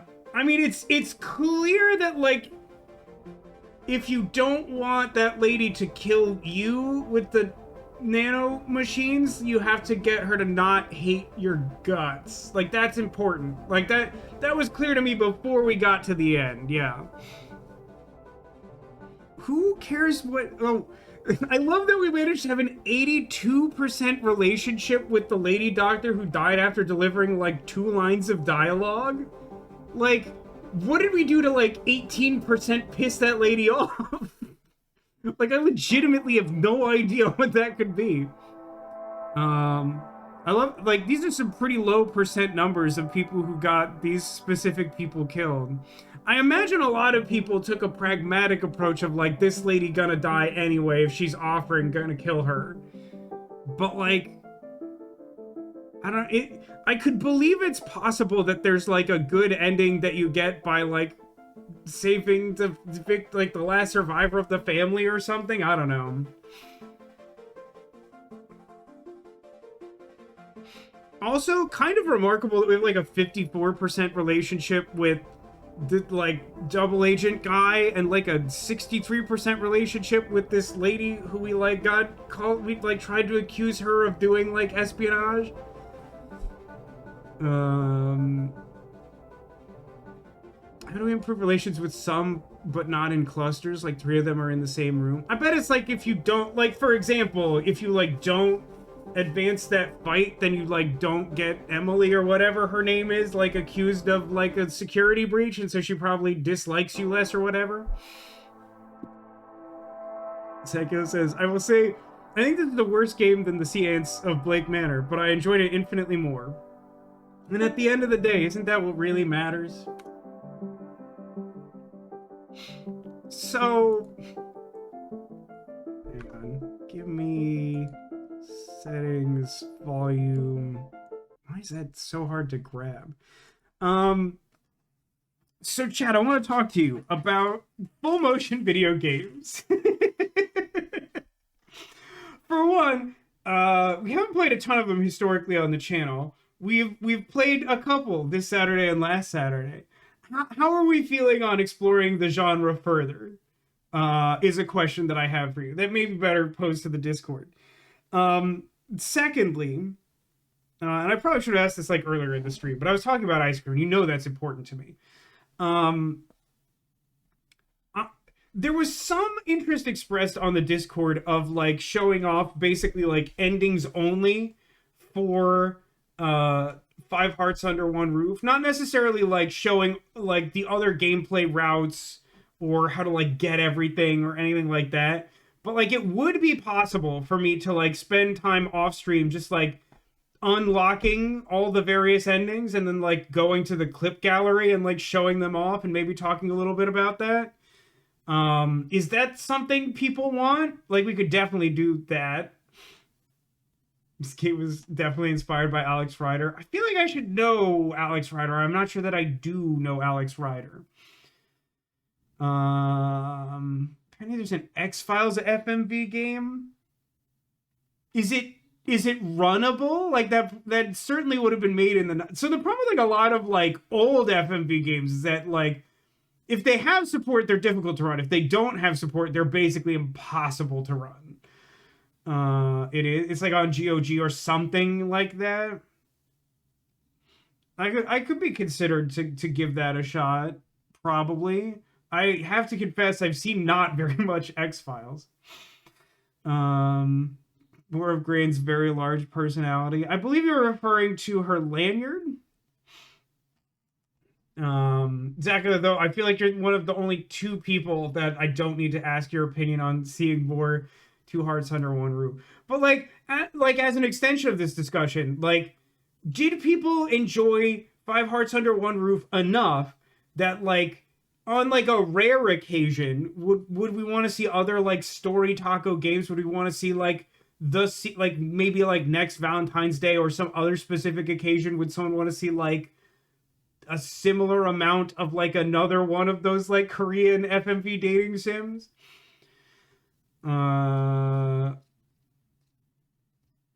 There's a book series where the protagonist was an orphan boy who became a secret. Oh wait, didn't they do like an Apple TV series or something, or like a Amazon Prime Video thing? Like, I think I remember seeing trailers that described this or something.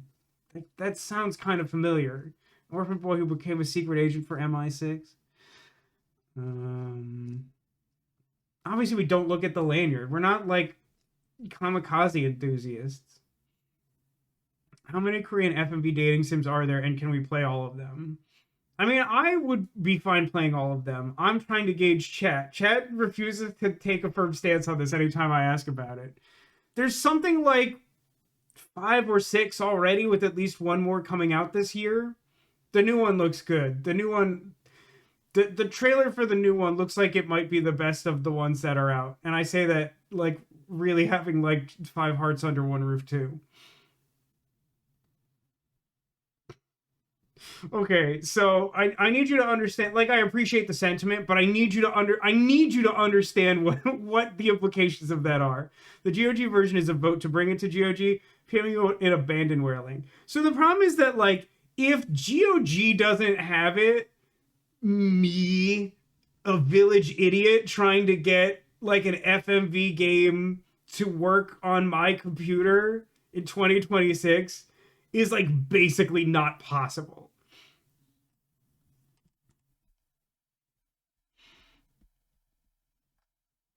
Yeah, I'm getting the sense maybe FMV games are a sometimes thing.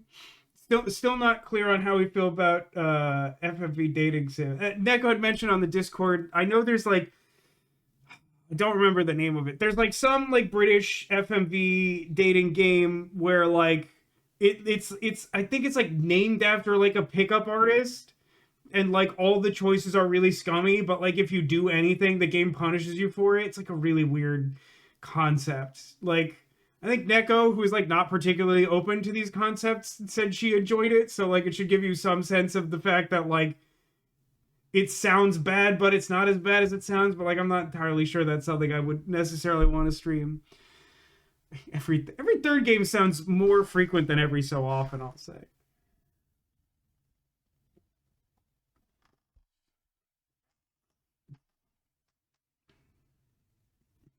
Don't hate the idea of this turning into an FMV channel. I don't know that. I think it would take a lot to become an FMV channel. For one, there aren't that many that exist. For two, there's too many adventure games that I haven't played. Also, we still got to play the core. Although I would be interested in playing like Contradiction, like close to Halloween. It's not exactly scary, but like it's got like cult undertones and is an FMV game that is like unintentionally absolutely hilarious. It's so good. Like if you like this, I think you will respond well to Contradiction. That game slaps. That game's really good. It's not good, but it's really good. Well, this certainly okay, actually, here's another question, though. I think I know the answer to this. Do you feel that it would be worth trying to play for other endings on another stream of this? I don't know if it's, like, possible to, like, skip through stuff we've seen to just, like... I don't think there's, like, a flow chart or, a timeline like Five Hearts had or whatever. You can? Okay. Tab goes to choices. Okay. Is that something that is like sufficiently interesting to people? Because like the problem I think there is, I don't know. I mean, I guess you still get to see like the bad acting in the alternate scenes or whatever, but like I just don't know that it has the same impact as like watching everyone constantly make the worst possible decision or whatever. I mean, this game is like literally so stupid it made me drop an F-bomb on stream. Like that's like a pretty high bar of like extremely bad writing. Like we should speedrun another run right now. No, I don't think we should do that. I think I would like not to do that. Not that I wouldn't like to play more, but I feel like I'm very satisfied with where we've left it. I'm fine coming back to it, but like I don't wanna like force it, you know? I think we spent the perfect amount of time on this. The charm will wear off quickly if we go. Yeah, like that's kind of my concern. Like it, like I totally understand someone having interest in the other endings. I don't know that it makes for as good an experience as just like playing through it and like seeing the stuff happen and like not being able to anticipate how unhinged everything is. But yeah. I mean, like, Keen apologized before he left, but, like, I mean, I'm not mad at all. Listen, I'm not mad, and this game made me drop an F-bomb on stream. Normally, I get, like, really upset when that happens, but, like, for one, the game, like, immediately dropped one after that. I'm like, well, if someone's gonna get upset, the game was gonna do it anyway. And, like, two, like, I mean, come on. Just, like, come on with this whole video. Like, it created its own rules for this like sci-fi scenario and just like really didn't bother to think any of them through to the point that like clearly nothing ever mattered. But also the game costs like less than $4. Like I think you said it's like on sale for $4 now. I swear to you, I got it for like $3.40 something, like something like minute, and it's like that's fine. Like I got $4 worth of entertainment out of this game. That's fine. And hey, just for the devs who like seem to have abandoned this game, that it's on perpetual sale forever, like maybe if you want to see the other choices, spend like your own $4 and support the devs in making some other nonsense. Maybe they'll get a different writer. Like like this could have been salvaged. The script, unfortunately, we did get to drop that guy down a toilet hole. That was pretty good. And we kicked him in the nuts first. That's pretty good.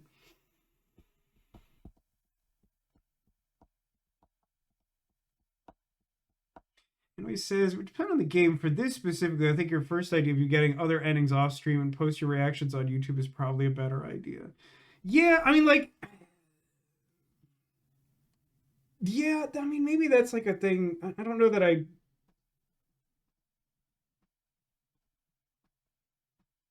I mean, I could basically do this same thing. Well, I don't know. Does this take me back to menu? This game does not seem to have the same gallery options that. So like 5 Hearts Under One Roof, like when you get an ending, then you like add that to like a gallery that you can just like fire off the ending. So like what I was suggesting for that was that like I just unlock all the endings and then we do a stream where I just show you what the endings are. Like the first stream was like show you like roughly what the story was, and then you have to like achieve certain things to get endings in that game. So like then I would just show you all the like I'd just be like, I've done the heavy lifting, here's what happens. And then I can complain about things like in 5 Hearts Under One Roof, there aren't very many guides available, and all of the guides tell you to do specifically something that prevents you from getting the ending for chat's favorite character, Gran. Like they give you like a prescriptive set of instructions on how to get that ending, and if you follow it, you will not get the ending because it, like all of the guides tell you to do a specific thing that prevents you from getting the ending. So like, you know, I could bring those insights to the table of like, this sucked, it made me mad, I spent like 90 minutes trying to get this ending because I did.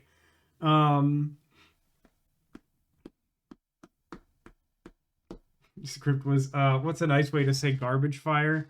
Do you need a nice way? Who's that for? Anyway, chess seems to have died down. Maybe I'll post these questions on Discord.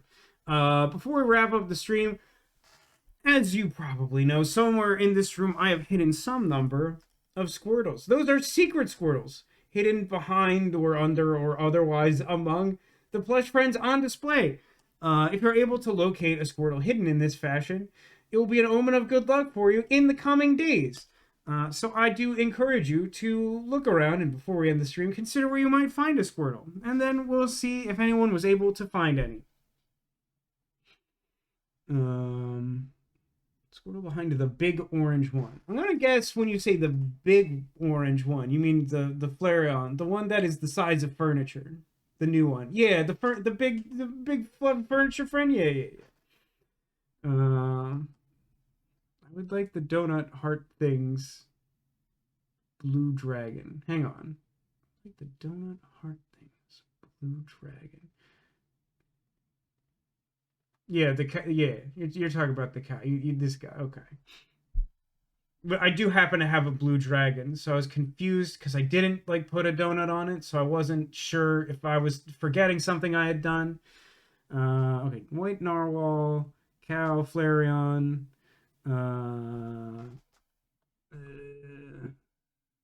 See, I guess donut dragon. Okay.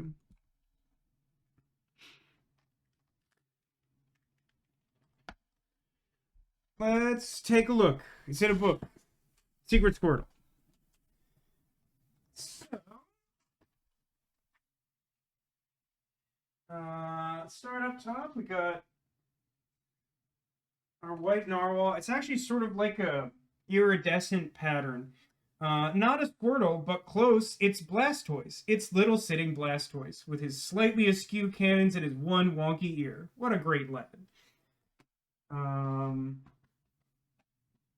Flareon. A different Pokemon on display. Not a Squirtle, but a big doofy dragon. Yet another dragon on display. Look at that.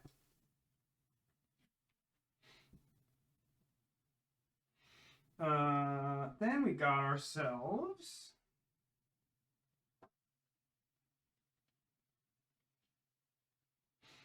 a Squirtle hiding behind Ice Cream Cat who does not sit on her own. Makes me annoyed. Can't figure out how to get that squish to squish properly. Likewise, the Donut Dragon on the top shelf also really doesn't like to sit on her own. I feel like she used to, but like I think maybe when I moved she got like squished really hard, and now she is very front heavy. However, another thing they have in common is Squirtles. They have Squirtles. I feel like there was another guest. I have another. Oh, you remember? Do you have Girl Scout cookies? Do you have any Dairy Queen ice cream cupcakes? That's surprisingly difficult to say. Said her being MI6 is a twist so dumb I can't process. It's very bad, right? It's not good. Paranormal. I guess that's all of them.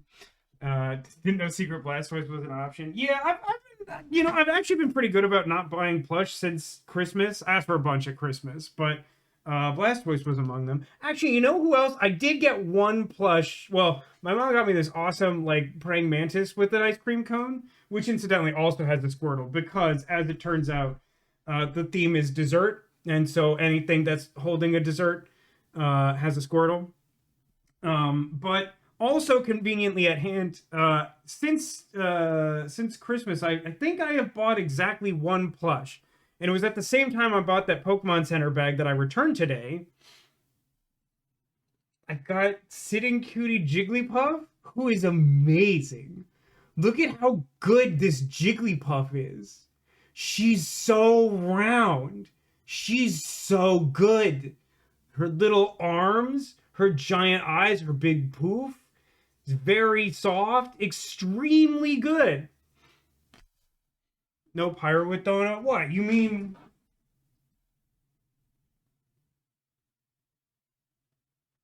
You mean this donut and this Squirtle on that pirate?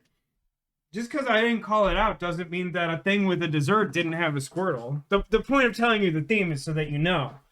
That anyone playing at home knows. But yeah. She said it, or I apologize, I didn't see it. But yeah, I mean, I was actually the only reason I haven't showed off this Jigglypuff sooner. So like this Jigglypuff is in the display image for the Pokemon Center bag that I returned, and like it's not like the reason I bought the bag. Like I wanted the bag because I have a place to like display something like that, and it just wasn't what I wanted. But like this was in the bag, and I was like, God, that's a really good plush. I should get that. So I ordered them at the same time, and then when it came, like I didn't want to show this off because I wasn't sure if I would have to return like both of the items in the order because I hadn't done it before.